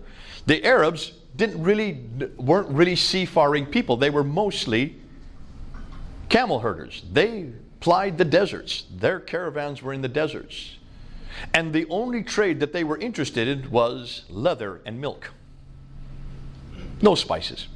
So all these traditions were fallacious. But most problematic was she could not find any reference to Mecca in any of their documents. Oh, she found references to Taif, just over here. She found references here in Ctesiphon, which is now Baghdad. They found up here in Yathrib, they found some silver, and they opened up silver mines in Yathrib, and they had silver just north of Mecca, today's Mecca. They have found silver mines there, and she found lots of references to Yathrib and to Taif and to Najran and to Tabuk and to Khaybar. No reference to a place called Mecca at all. Can you see how this is rather disturbing? Now, she got a death threat for writing that book, and so she had to move to Cambridge University. But that book is still out there. You can go read it today. It's up online. Go pull it down and read it. And you can see this destroyed the trade route theory of Montgomery Watt and destroyed what everybody has assumed. And she said even if they had plied in these spices of myrrh and frankincense, which was used here in the Hadramaut, you're way up here. How could these people control the trade that was down here? Why would they let these people hundreds of miles away control that trade? And where was there any evidence of any of that trade? So, the first place that she could find any reference to the city of Mecca was in the Apocalypse of Pseudo-Methodius Continuato Byzantia Arabica. That's it. That's the first document anywhere.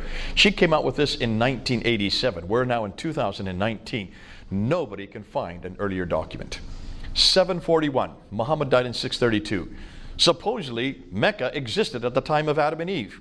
Mecca was where Abraham went to in 1900 BC. Mecca was the center of trade, north, south, east, and west, according to all the Islamic traditions from the 9th century, yet the first reference to the city is not till 741, the mid-8th century.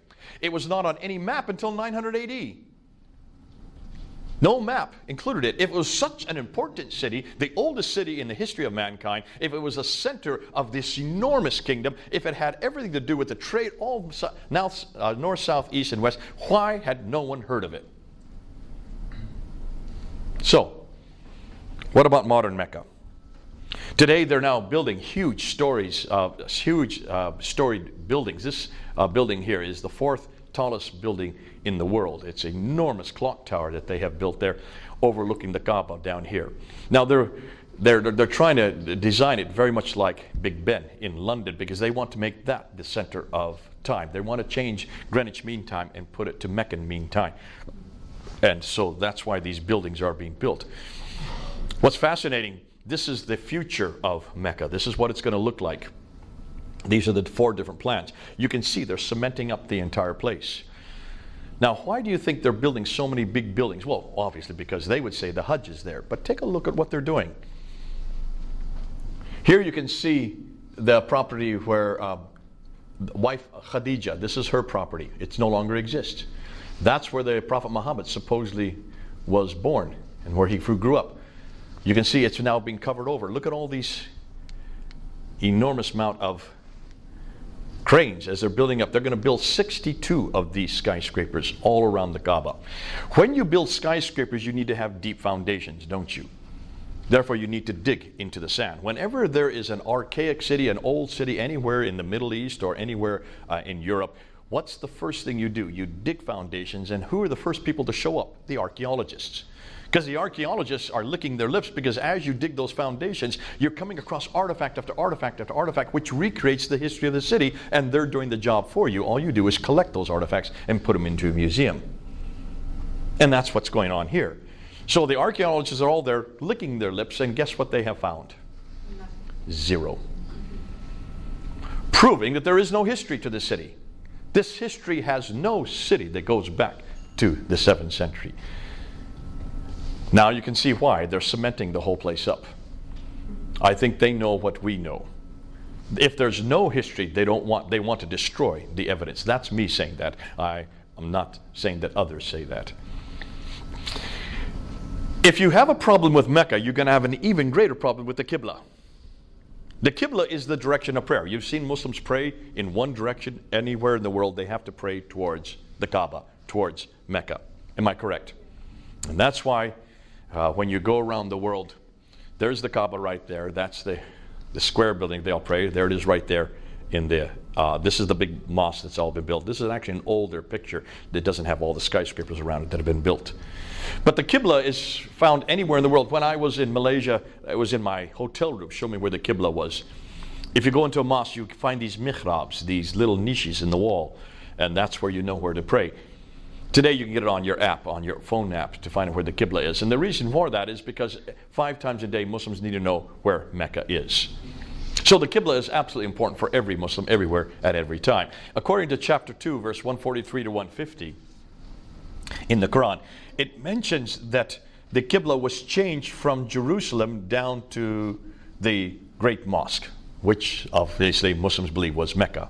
It doesn't say so in the Quran, but it says they claim it was Mecca.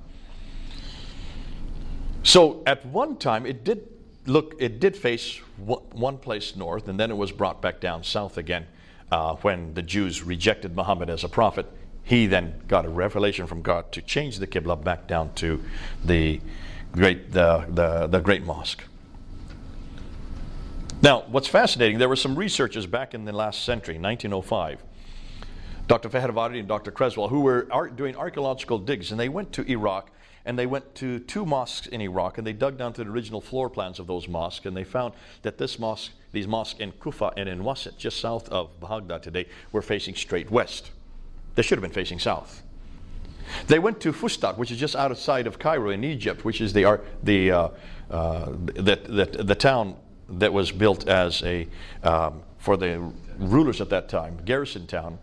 And they went to the original floor plans of the Fustat Mosque, and they found that the Qibla there is facing straight east. If you look on a map, you'll see the problem. So here's Wasit, there's Kufa. They're facing straight west. They should be facing down here. Here in Fustat in Egypt, they're facing east. They should be down here. So as late as, that's over 100 years ago, they already saw that there was a problem with the Qibla. Now their response was, these must have been facing Jerusalem. That's how they responded. And I remember doing a debate in 1998 where I said the same thing. I was quoting them, and I said, if you look at the mosque in Wasit and Kufa and in Fustat, they're all facing Jerusalem. And I got hammered by that. The Muslims got up there and they just hammered me. And they said, Jay, you have no idea what you're talking about. You're 3 to 5 degrees off. And I said, oh, okay. I should have taken them at their words, and I should have found out why I was 3 to 5 degrees off. And they were correct. I was 3 to 5 degrees off. But back then I hadn't met Dan Gibson yet. So I didn't know why I was 3 to 5 degrees off. I just realized that they were very clumsy. They were 3 to 5 degrees off. That's close enough. But they certainly weren't facing Mecca. Okay? So we've known about this for over 100 years. Patricia Crone knew about it, but she didn't know how to come to any conclusion. She just assumed, like everybody, that the earliest Arabs didn't know how to do their directions. And so that's why they're, well, 90 degrees off in this case, but 3 to 5 degrees if you're talking about Jerusalem. Even Jacob of Edessa in 705, so this is the 8th century, mentions that he says about the Maghreb, saying, so from all this it is clear that it is not to the south that the Jews and the Maghreb is the name that is given to Arabs. Remember, this is the name that was given to them because that's where they're from. Here in the regions of Syria pray, but towards Jerusalem or the Kaaba. Even he thought it was Jerusalem back in the 8th century. It wasn't until Dan Gibson finally got on the scene and started doing his research from 1979 to 2004 that suddenly we started to see a clearer picture. And he went to every one of these mosques because he was curious as to why so many of these mosques were misdirected. And he thought they couldn't have been that bad because these were desert caravans, camel herders. They didn't have roads back then. These were Nabateans. The Nabateans were famous. They were the ones that took the goods all the way over to Baghdad and beyond because they were the only ones that could transverse the desert without ever getting lost. Because remember, in the desert you have huge winds, and every time the winds come it changes the sand dunes. So you cannot have locations unless, of course, you're using the stars. So if they knew how to get from one place to the other, if you can't get to an oasis, you die. They were absolutely dependent on knowing where their direction was. How could they be so off in all of these directions? So he decided to go and look to every one of these places. And he went to around 65 mosques. I'm going to show you 23 of them now. And what we're going to do, everything that I'm doing from here on out is from Dan Gibson. All right? So you can go up on his site, go up on Dan Gibson's site and look at his material. But also get his books. These are the books that he wrote. Let me just go back here. No, I don't have it here. I thought I had it here. Did I not show his books? Before that even? Way back here. My goodness. There we go. These are the books you need to get. The Nabateans wrote in 2003, where he first came out and showed that almost everything we know about the Muslim world today is dependent on the Nabatean world. The language, Arabic, comes from the Nabatean script. The name Allah comes from the Nabatean God. It's a generic title, the God, Ilaha, of whom Dushara is the proper name. Ilaha is no longer, is only his generic title. So most of what we know about Islam comes from the Nabateans, who were much farther north. But don't worry about that now. We're going to come back to that. Quranic Geography then came out in 2011, where he really unpacked the geographical problems with this book. And that was a huge eye-opener. But then he did The Sacred City in 2016, and then he finally came with this book 2 years ago, 2017. Since this book has come out, many researchers have really attacked Dan Gibson because people like Dr. David King, who did his whole career, is the world authority on the Qibla, but never went to those places himself. He may have gone to some, but he never really did any of forensic testing like Dan did. Has been just and he's at the end of his career. Can you imagine? His whole career is now in jeopardy. So you can see the problem. There has been a lot of anger as to what Dan is saying. So what Dan has done, you need to go up on his site, Dan Gibson, this year, and he is now taking all their accusations and giving responses to them. So I'm going to help you with the responses. But he still has another 4 or 5 videos to put up, so even next year we'll have even more responses. And this is why it's back and forth as is going on right. This is what we call peer reviewed. He's getting peer reviewed as he goes, as being confronted. So let's now jump ahead to what we're going back, and let's go through these slides real quickly. So we come to Dan Gibson's Qiblas. Now this is what he found.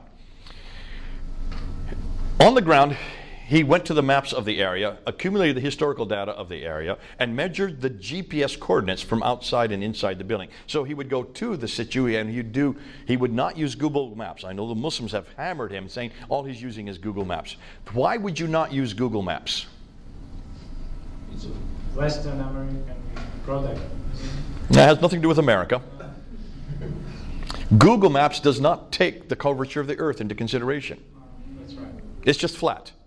It's only interested in going from A to B. It's not interested in the curvature of the earth. So therefore, and rightly so, when the Muslims say, you've just used Google Maps, that's why you've got your coordinates wrong. He was not that stupid. He did not use Google Maps. He used Advanced Thermal Emission and Reflection Radiometer, the Aster satellites, which are the most sophisticated satellites put up by the Japanese. They are, what they do, the Advanced Spaceborne Thermal Emission and Reflection Radiometer obtains high resolution, 15 to 20 square meters per pixel, images of the Earth in 14 different wavelengths of the electromagnetic spectrum, ranging from the visible to the thermal infrared light. Scientists use Aster data to create detailed maps of land surface temperature and emissivity, reflective, and elevation.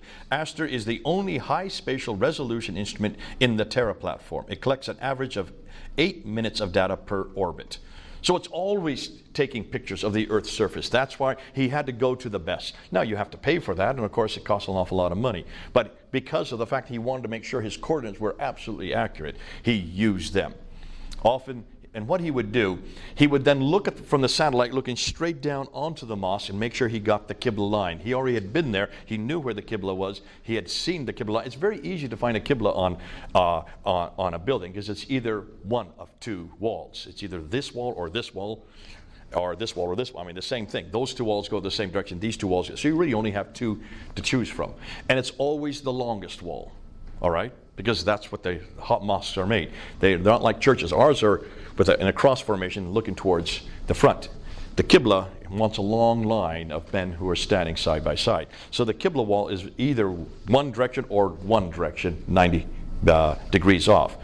And so it was fascinating because he could find the Qiblas quite easily. Then what he would do is he would find that wall and he'd look down from the space, looking down onto it, and then take the coordinates from space, proving how accurate his material is.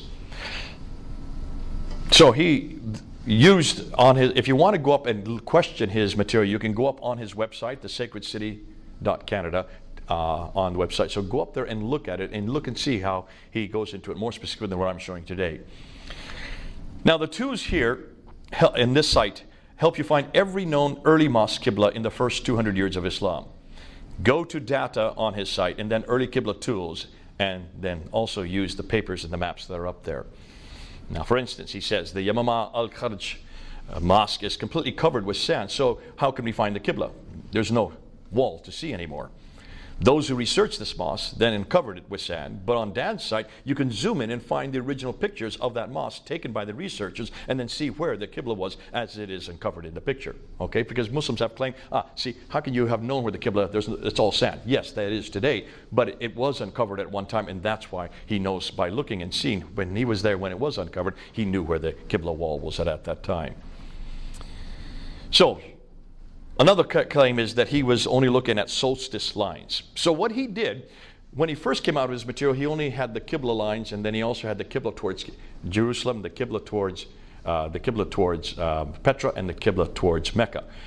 He has now added another dimension, which is these, what they call the solstice lines. That's the X there, those blue lines, to show you that none of these mosques follow the solstice line. That has been nothing more than a false allegation.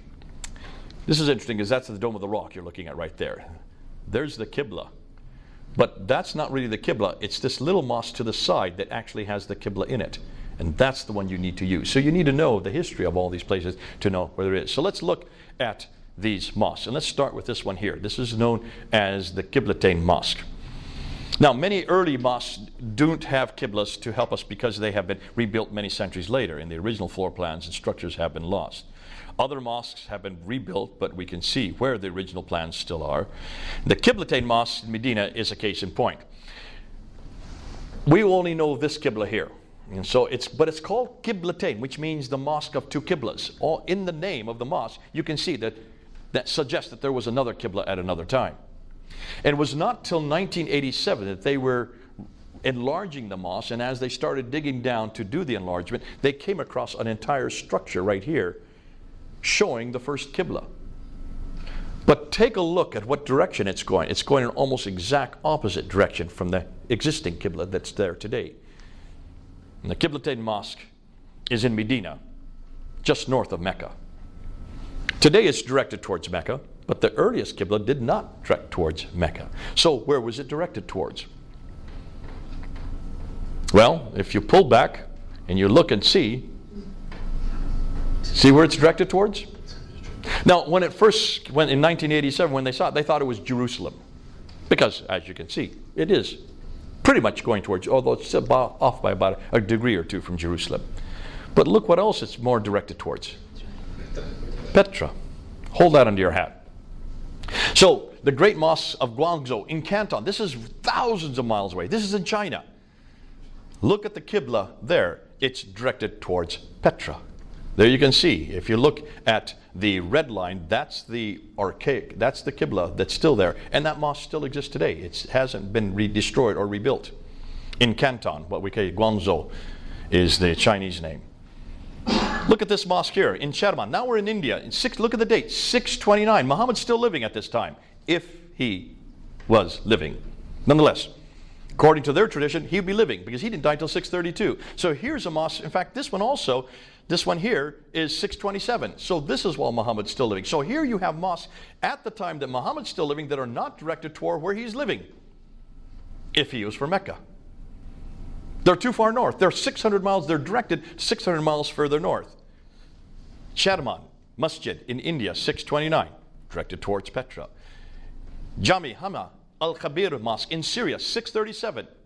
Now Muhammad is dead. He's been dead for 5 years. Look where it's directed. Petra.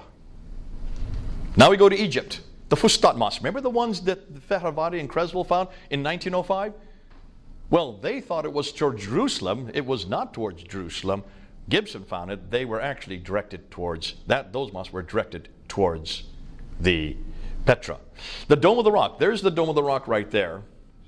Now he has a question mark here because that really is not a Qibla, and what's more, that was built in 76 or 1886. So a little over 100 years ago. The Dome of the Rock has been built and rebuilt 11 times. So the outer structure that you're looking at, including the dome itself, were a little over 100 years old. 100 years old, they then put the Qibla on that. But that wasn't there for the original structure. That's why Muslims have hounded me on that. I said, okay, but then take a look at the entire citadel. Which way is it directed? Straight towards Petra. We're going to come to this mosque right here. That's the Al-Aqsa Mosque, built in 709. In the 8th century. So that's built in 691. This is built in 709. So now we're in the 8th century, and look what direction it's facing. Petra, not Mecca. You can't destroy it and rebuild it again. That's the problem. The Humayma Mosque in Jordan, built 699. So we're now at the end of the 7th century. It's directed towards Petra. The Amman Mosque in Jordan. So we've been in Syria. We've now been in Israel. Now we're into Jordan. We've been into India. We've been into China. All these mosques from all over the world facing Petra. Now we're into the 8th century, 705. We're now to Yemen, a whole other country. This is the Grand Mosque in Sana'a. It's facing Petra. The Kirbat Al-Minya Mosque in Israel, 706. It's facing Petra. Take a look at all these mosques. I'm just going to pull back and now come forward. Notice where they're all coming in. So these are the mosques that we've looked at coming from all over the world. They're all coming right to Petra. There's a map of them. Medina, China, India, Syria, Egypt, Israel, Jordan, Yemen. All these countries, these mosques from all over, not one of them is facing Mecca. They're all facing Petra. Up till 706, every mosque is facing Petra. So far, no mosque has been found that's facing anywhere else but Petra. Are you following that? Muhammad died in 632. The mosque was canonized according to Islamic tradition in 624. So we're coming up with about 80 years later. They're still all facing Petra according to the archaeological finds. Here's a look of looking down straight on him, and you can see that all the 17 Petran Qiblas fall within a 45-mile dotted circle, proving how accurate they were. This will become important later on. Then in 706, a new mosque with a completely different Qibla was discovered. And it's somewhere in between, almost halfway between Petra and Mecca, you get a new Qibla. This is Qibla number 2. All right? But there's nothing there. That's curious. Hold on to that. I'll show you why. Back in 708, another mosque. This is in Iran. It's facing Petra again. The Al-Aqsa Mosque, as I said earlier, in Jerusalem, Israel, 709. It's facing Petra, like the Dome of the Rock, like the entire citadel. If you look at it, you can see here, here's the Al-Aqsa Mosque, there's the Dome of the Rock, and you can see the Qibla is in red. It should be in black. It should be going in that direction. It's actually off by those degrees there. Now, when you get to Damascus in Syria, the Jami, I should have you read this, because you're what does that say in Arabic, so I don't desecrate your language? Umawi al-Kabir. Yeah. Damascus, 709. In between again, here's the second one that's in between, almost exactly the same place as the earlier one. Then we get the Kirbat al-Mafjar in Jericho in Israel, back to Petra again. Can you see? Mecca, let's go back here. Mecca is the almost exact opposite direction. Can you see that right there? That's Mecca today. That's where the mosque is directed in the red line. The Anjar Mosque in Lebanon in 714, Petra again. The Mosque of Umar, Basra, Syria. Then we come to the in-between mark. Now we're in 721. We're now almost 100 years later. Still, no mosque is facing Mecca. The Har al-Gharbil Mosque in Syria, 726. In between. It's not till we get to this mosque, 727. Look at the date. Now we're over 100 years later. The first mosque we have been able to find that's facing Mecca.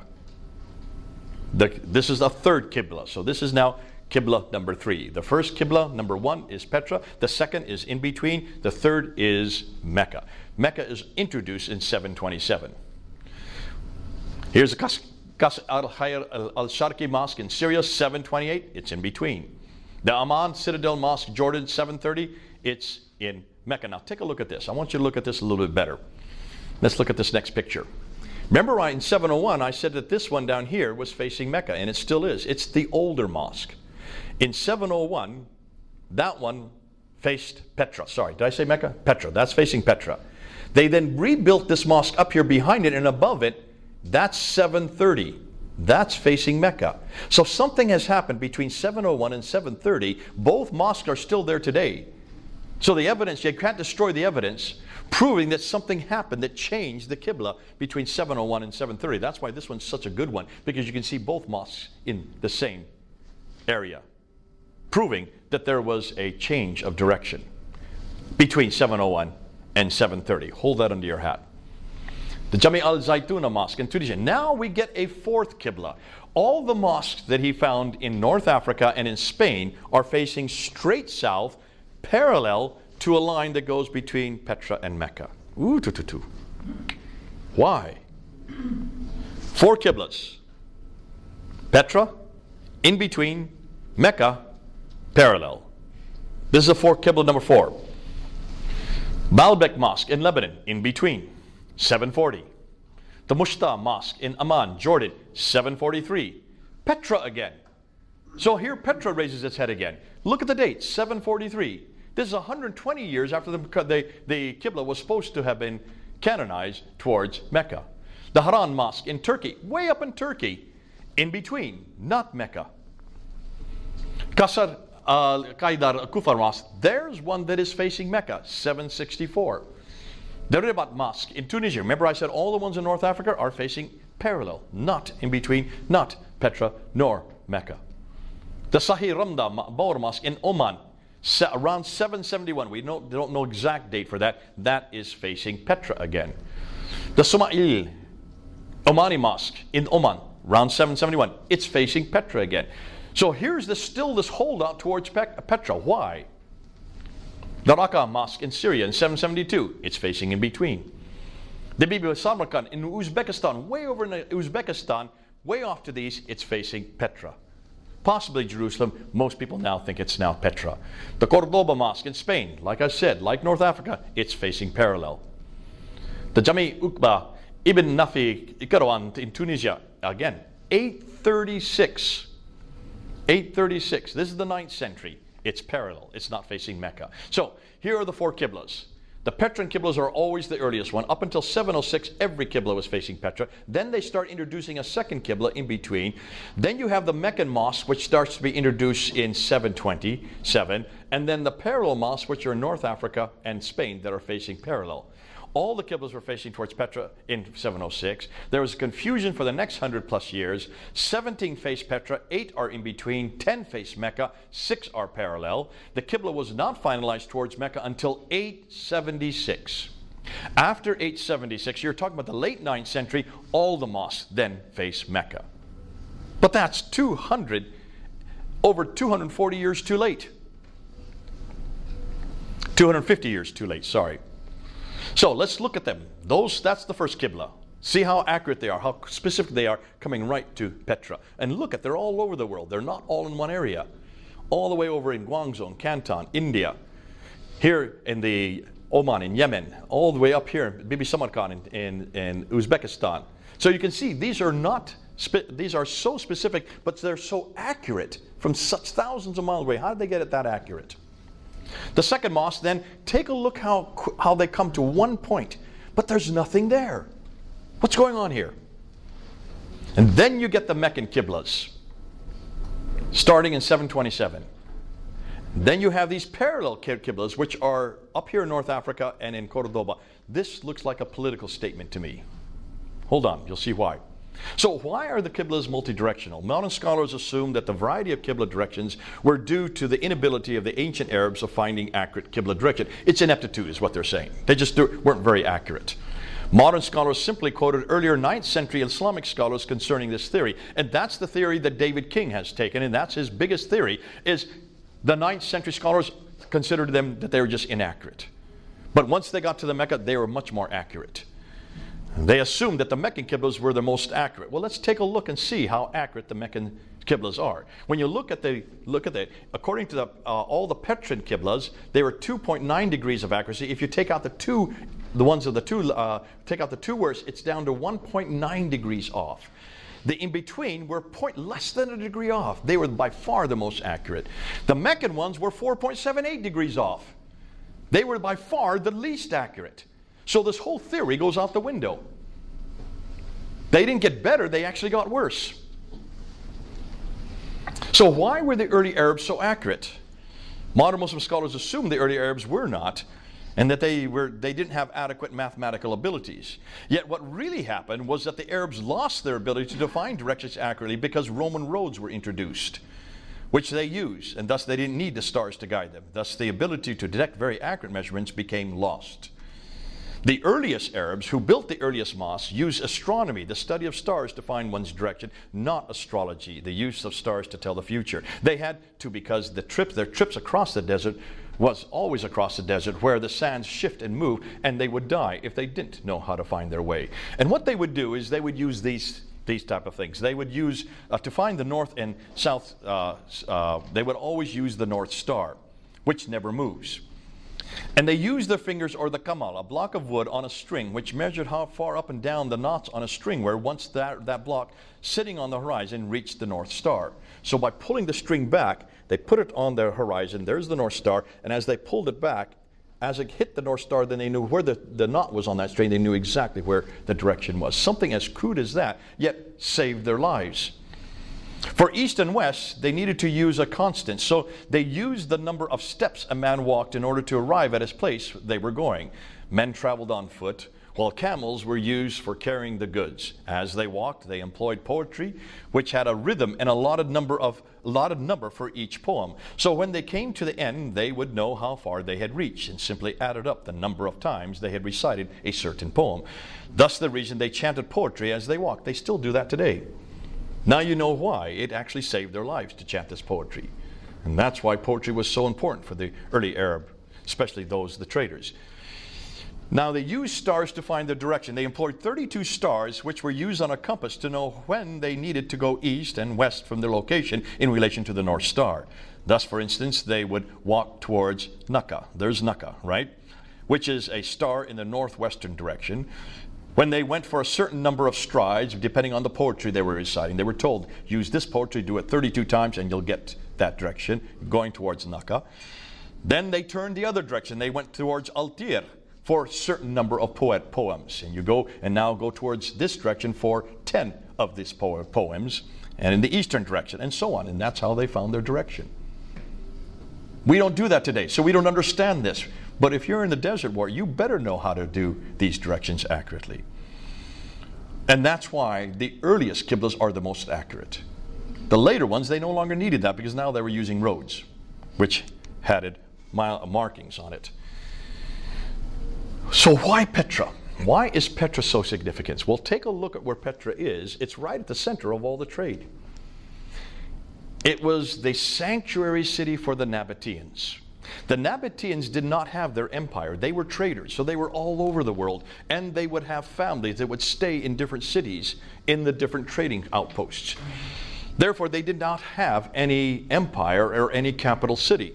But they did have sanctuary cities where they would keep tombs, and they would have their temples there, carved out of sheer rock. You can see, if you've been to Petra, these beautiful carving. That's a treasury there. These are the tombs and temples. So it's a city of tombs and temple for the Nabatean people. And whenever someone died, they would send the body back to Petra or Medina Sali. Those are the two major cities of the Nabatean kingdoms.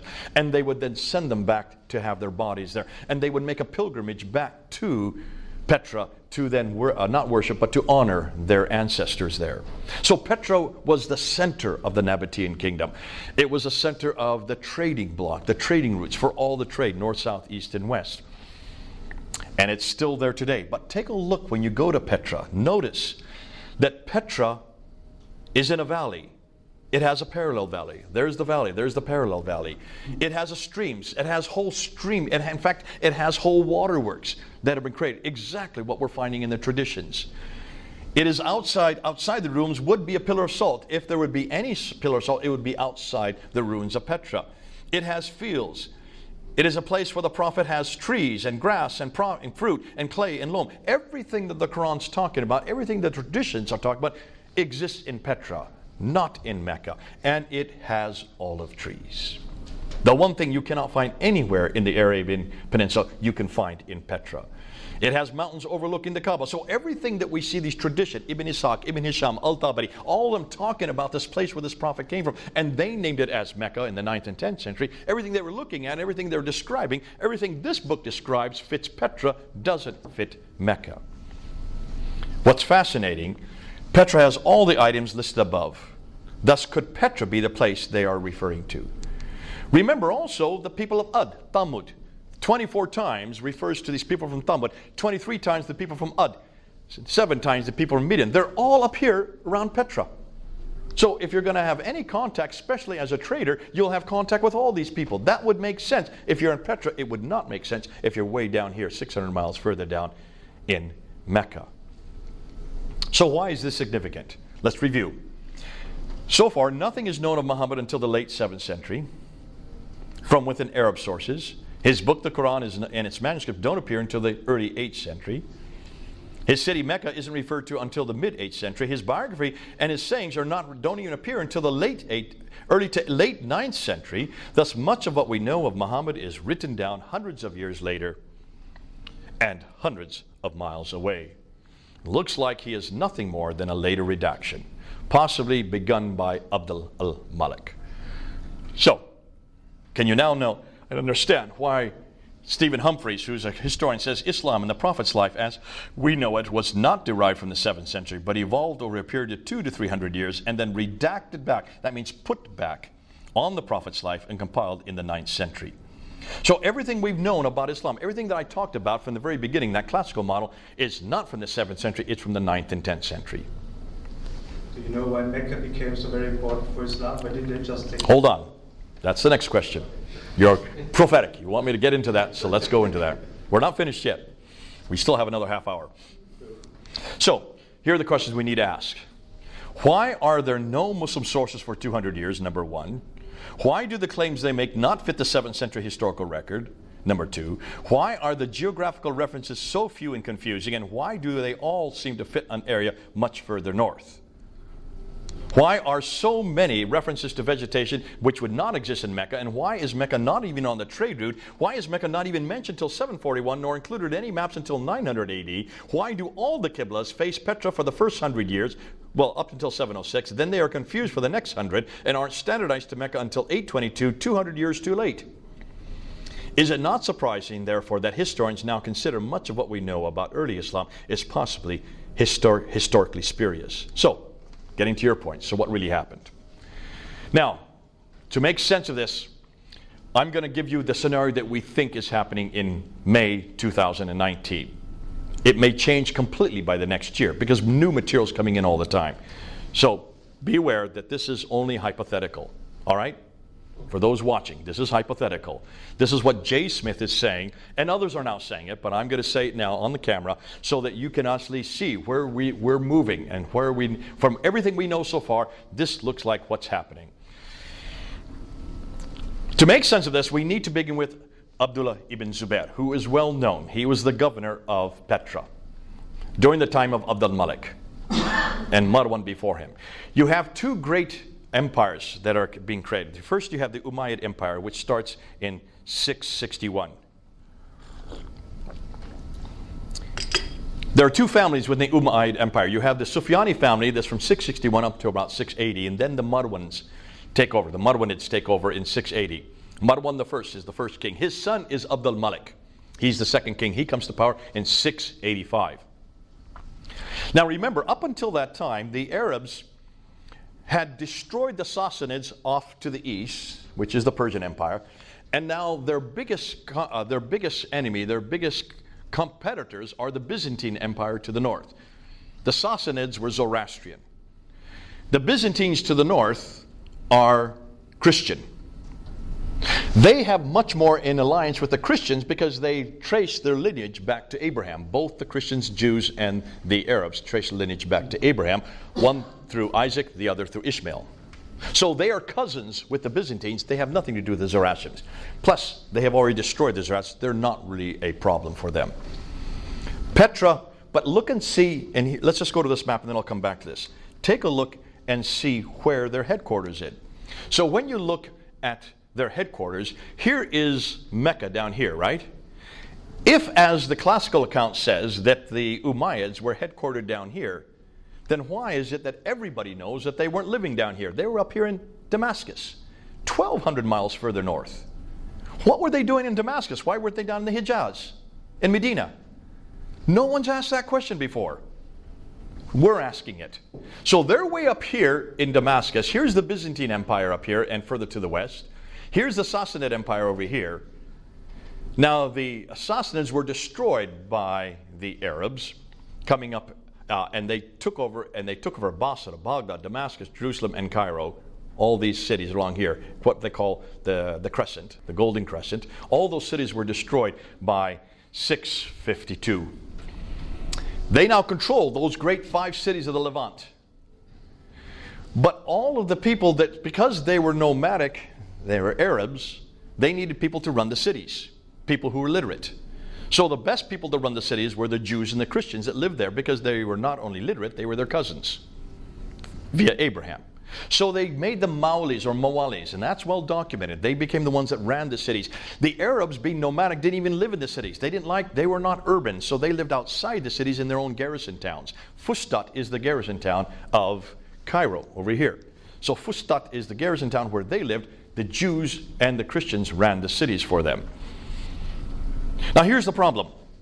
So from 652 up until 685, when Abd al-Malik comes to power, the Jews and the Christians had ran the cities, but yet, hold on a minute, the Arabs were the ones that controlled it.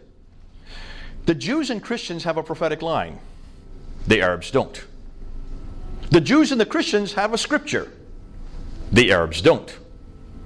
Yet you control now the Jews and the Christians, but you don't have the identity that the Jews and the Christians have. So what are you going to do?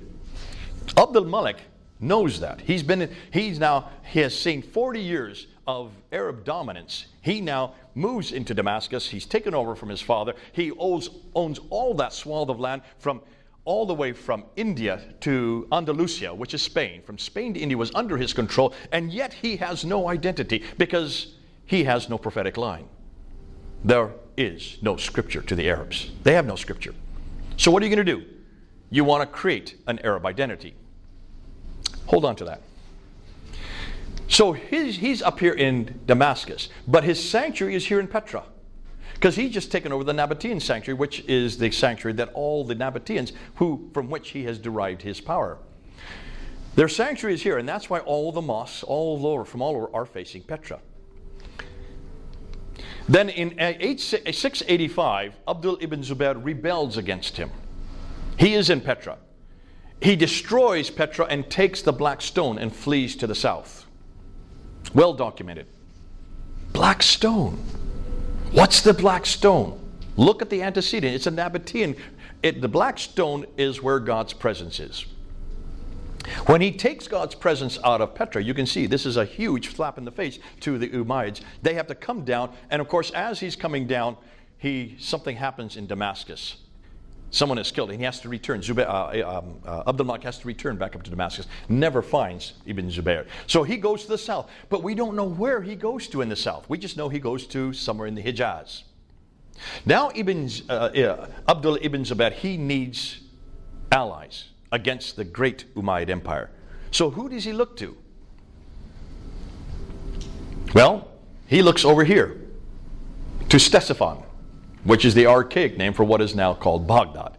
So who's over here in Ctesiphon? These are the these are the Arabs who are then left behind after the Sassanid kingdom is destroyed. They are the ones who are living in Ctesiphon. They come to his aid because they hate the Umayyads, because they're in competition with the Umayyads. You have the Umayyads here, you have the Abbasids here. So they come and they become an ally with Ibn Zubayr. Ibn Zubayr looks like now that's where Mecca then becomes important, because they now need to put the black stone in a place, a new sanctuary. So that's why Mecca was chosen. But remember, Mecca has no history. We can't find any history for Mecca. Well, why is Mecca chosen? Take a look at Mecca today. Look and see what Muslims do when they go to Mecca.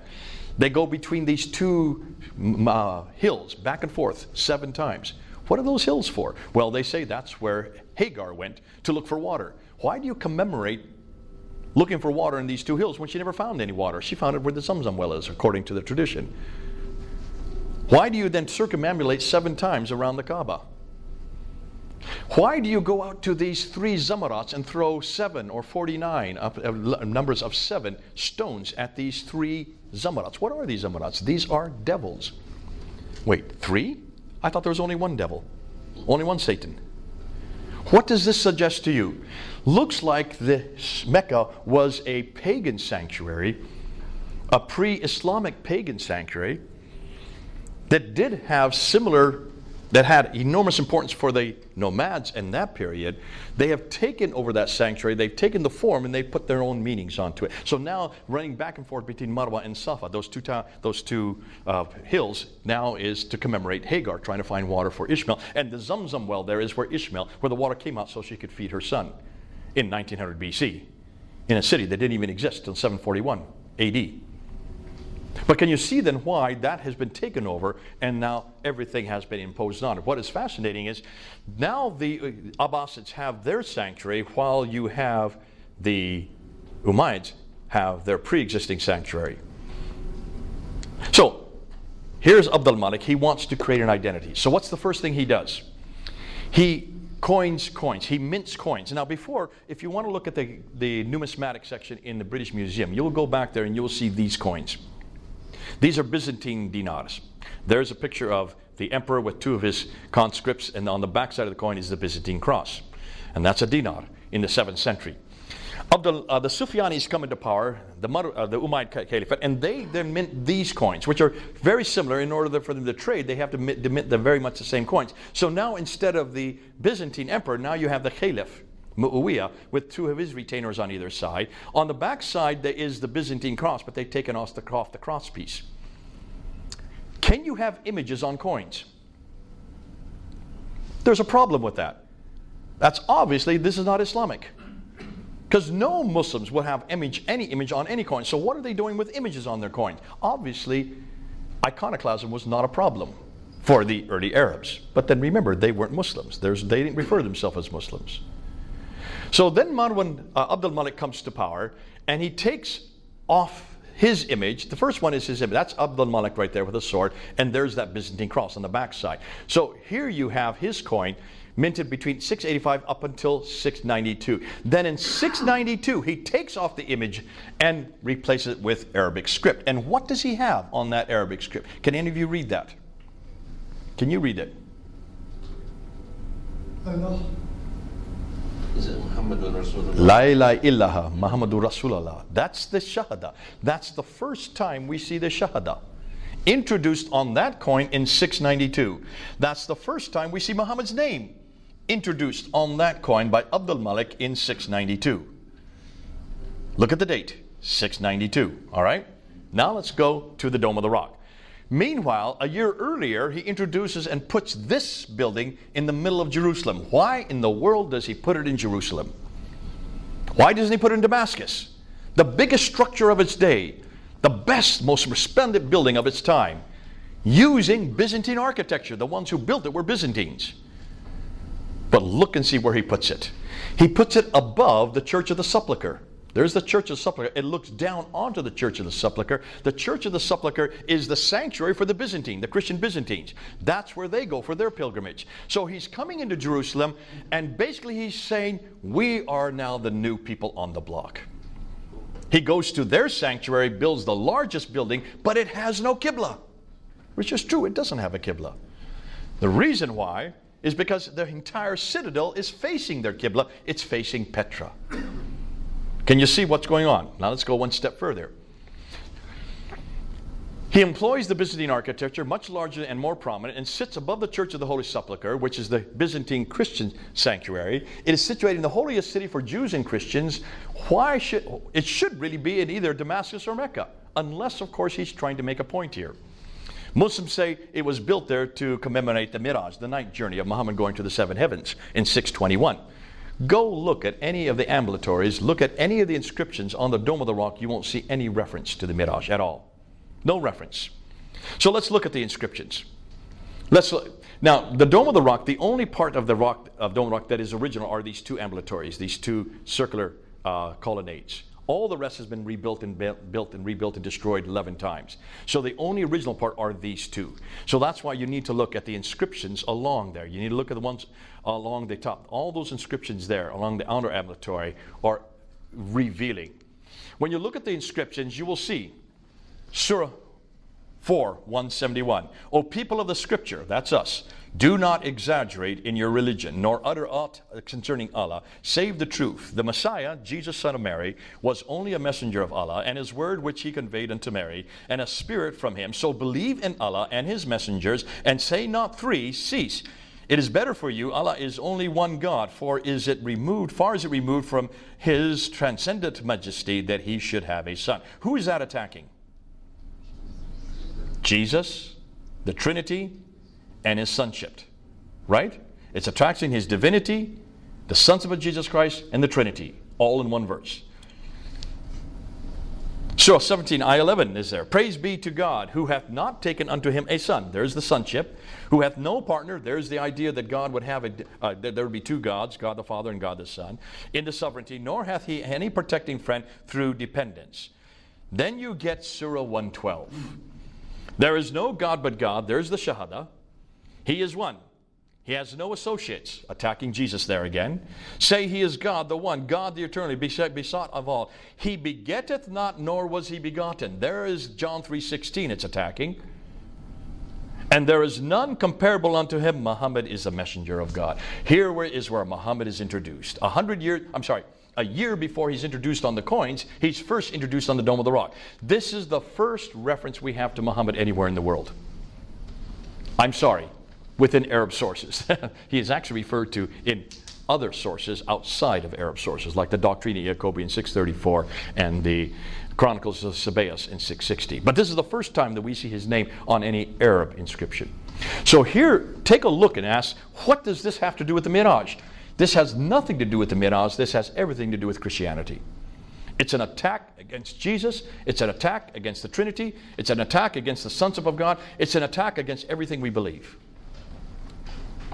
These are the first Quranic verses we can find anywhere.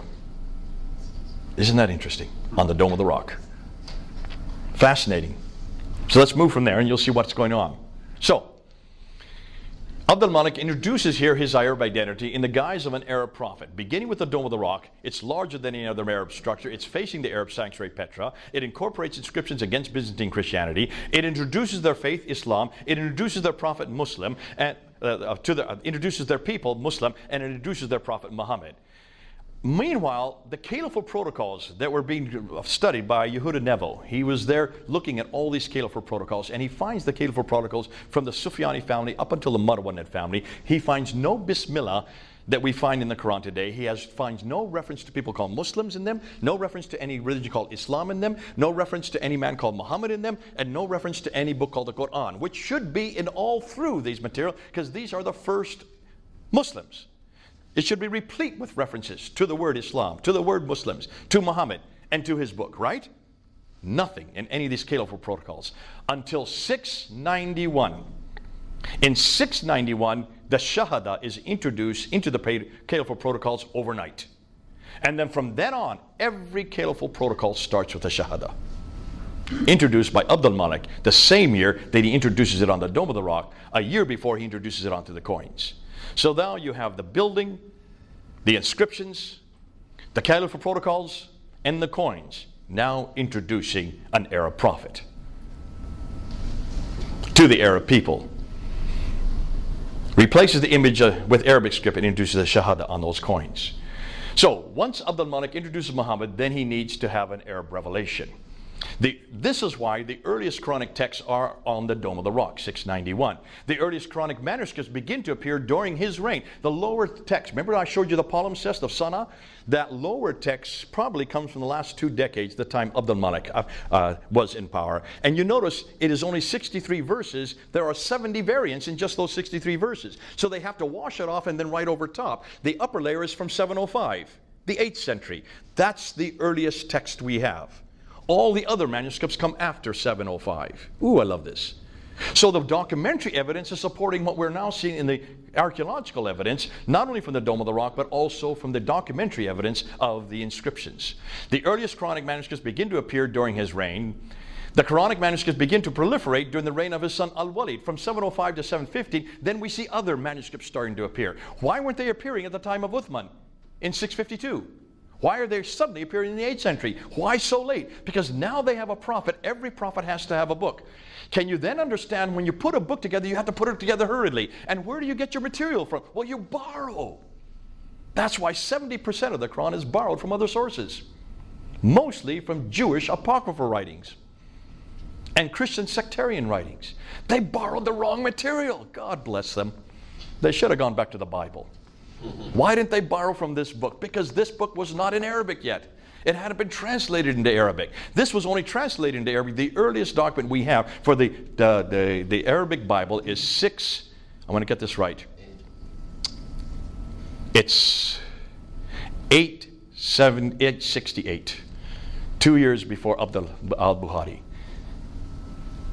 9th century. This was not translated into Arabic until the 9th century. And that's the Sinaiticus 151, which is in the monastery there in Sinai. Now, fascinating. So they didn't have the Arabic Bible to which to get their material from. Now can you understand? The Quranic inscriptions begin to proliferate during his reign. None of the manuscripts are complete, nor are they parallel to today's Quran. They continue to be changed and corrected by later caliphs up until through the 9th century. The Quran is finally canonized at Al-Azhar University in Cairo, just for Cairo in 1924. That's actually should be 95 years ago, but was not canonized for the whole world until 1985, just 34 years ago. But can you see why? Then once you have the man, once you have the prophet, you need to have a revelation. That's why the Quran had to be proliferated. That's why they had to have a Quran in place quickly. Now, at that time, you have 2 empires that are competing for an Arab sanctuary. The Umayyads and the early Nabatean sanctuary in Petra is destroyed by an earthquake in 713. Getting back to your question. In 713, once there is an earthquake which totally destroys Petra, then God's presence is no longer in Petra. So that's significant. So that pretty much weakens the ascendancy of the Umayyads. And that's why really, you can see now, they know if they have no longer sanctuary, they no longer have any theological legitimacy. That's important. Thus, a new place is needed, and that's why Mecca is first noted in 727, possibly chosen by the rebel Abdul ibn Zubair, 687, and his allies from Kufa, the Abbasids, in defiance of the Umayyads in Petra. The Abbasids and Zubair, with their sanctuary in Mecca, then demand allegiance to the surrounding tribes. All of those qiblas facing Mecca are those who ally themselves with the Abbasids. So this is a political statement. Al-Hajjaj, however, remember, Al-Hajjaj is a governor over in Kufa. In 706, he rebels against Abdul al-Malik. Well, actually, Marwan, because 706, Marwan comes to power. Walid comes to power, in Walid. He rebels in 706 against both, and it is his mosques which are facing in between. So he's demanded that all the mosques face not Petra nor Mecca, because he's making a political statement. He wants to see who's going to win out. Who is going to be the one? He is being clever. This is what you do when you don't want to ally with either one. You want to see who's going to win out, and that's why, as a rebel, he does not like Abdul Malik, he does not like the Marwan family, and so his mosques are facing really a piece of desert in the sand. No significance other than they're halfway in between. Now, that's fascinating because they continue to face somewhere in between until he dies in 744. And when he dies, his qiblas die with him. That's the second qibla. Those in North Africa and Andalusia don't show allegiance to either empire, so they have mosques facing parallel. They are waiting to see who's going to win out, and that's why all their mosques are facing straight south, parallel to the line between Petra and Mecca. When the Abbasids finally overpowered the Umayyads in 749, most of the qiblas then face Mecca, with a few holdouts until 822, after which they all face Mecca. So the ones that you see that still come out after 749 are those who still have allegiance to the Umayyads, but they're dwindling in power. The Abbasids are gaining in power. So this is nothing more than a political statement. So here's what if possibility. Now that the Muslims have a prophet called Muhammad, his name is now introduced in 691, a revelation of the Quran, which is starting to be introduced in 705, a sanctuary called Mecca, which according to documentation is not referred to until 741, but looks like it comes into existence around between 713 and 727, because the first mosque that's facing Mecca is 727. They then need a history. Now can you understand why the histories only begin to appear in the 9th century? It takes them 100 years to finally introduce the Sirah, the biography of this prophet. It takes them another 240 years to introduce the Hadith, the sayings, in 870, and then the Tafsir is introduced in 923. So by the 9th century, they then have the book, the man, the place, and the story. And a new religion is formed and growing, yet not something that was created in 22 years, like Muslims like to tell us. It took 200 to 300 years to do this. What did they do with all those that disagreed? They eradicated and burned anything that disagreed with that narrative. That's why you have wholesale destruction of other texts. Now that's actually in Al-Bukhari. Bukhari does talk about that, but he puts it at Uthman's time when he says that all the manuscripts were destroyed. No, that probably didn't ever happen. There was no manuscript at the time of Uthman. But what he is saying is this is very clear. The Abbasids then destroyed anything that disagreed with this narrative. That's why you can burn books, but you can't burn buildings. And you can't destroy artifacts. And that's why the Qibla is so damaging. And that's why the problem with Mecca is even more damaging. So, summation. Why are there no Muslim sources for 200 years? Why do the claims they make not fit the historical record? Why are the geographical references so few and confusing? Why do they all seem to be much further north? And why are there so many references to vegetation which would not exist in Mecca? And why is Mecca not mentioned until 741, nor included in any maps until 900? Why is Mecca not even on the international trade route? Why do all the Qiblas face Petra up until 706, then are confused for the next 100 years up until 822, and then finally canonized in around 822 to 847, 200 years too late? What is Abdul Malik's role in all of this? And does this not show that what he was introducing was a nascent Quran, the beginning of the Quran, of the Islam, and the reason why he's beginning it, because he's created an Arab identity. Now can you see, when you read the Quran, you notice over and over again, it says this is an Arab book in the Arab language for the Arab people. Now can you see why there's so much emphasis in Arabic? Now can you see why you can only read this in Arabic? And why, even as you know, as an Iranian, the Arabs are always elevated above all other people. It's very racist, isn't it? The Arab world always sees themselves as superior, because that Arab identity was created by Abdul Malik himself. And that's why the Arab language then was introduced on all the coins in 691. as a script that became the script for all people in all places and all time. So, with that in mind, what are we going to do with Muhammad? How should we critique him, considering this new information we now have about him? Since much of what we know about early Islam is in doubt, since much of the Quran is also in doubt, since nothing is known of Muhammad until the late 7th century, or Mecca until the mid-8th century, or his story until the 9th century, hundreds of years later and hundreds of miles away, can we therefore conclude that Islam is nothing more than a later redaction possibly begun by Abdul Malik, then continued by his descendants, proving Muhammad had nothing to do with the Quran? So who is he and what is his purpose? It looks like Muhammad is the wrong man at the wrong place, doing the wrong thing at the wrong time. But I like to end with Jesus. How should we critique Jesus? Using the same historical criteria we use for Muhammad. We know where Jesus was born, Bethlehem. We know where Jesus grew up, Nazareth. We know where Jesus died and when in Jerusalem. We know what Jesus did for the last 3 years of his ministry. We know this all from eyewitness account, Matthew and John. We know this all from hostile accounts. Even people like Thallus, Tacitus, and Josephus do talk about that death there on the cross. We know when they were written, between 15 and 60 years for the gospel accounts in the New Testament. We know that few doubt his historicity, proving that we have the right man at the right place doing the right thing at the right time. Hallelujah. Like with like. So, where to from here? We must confront Islam's historical foundations. I don't think we have a choice, any other choice but to. More than that, we must challenge Muhammad in the Quran. This material is too damaging and too important. Yes, it is controversial. Yes, it is confrontational. We must demand that the same of all books, not just the Quran, not just the Bible, the Upanishads, the Vedas, the Bhagavad Gita, the Book of Mormon, all have to go through this same test that I've just given to Islam. And we must bring it into the public sphere. Too many do not want this to be known. Like Dr. Gerald Hodgkin, he did not want me to go down to Speaker's Corner. I said, I'm not asking you to do it, let us do it. And really, this is something that we have to do. Because we're the only ones that have an antidote. The Gerald Hodgkins, the Bishop Crones have nothing to offer Muslims. We do. Because the very same questions I've asked today of Islam have been asked of this book and about our Lord Jesus Christ.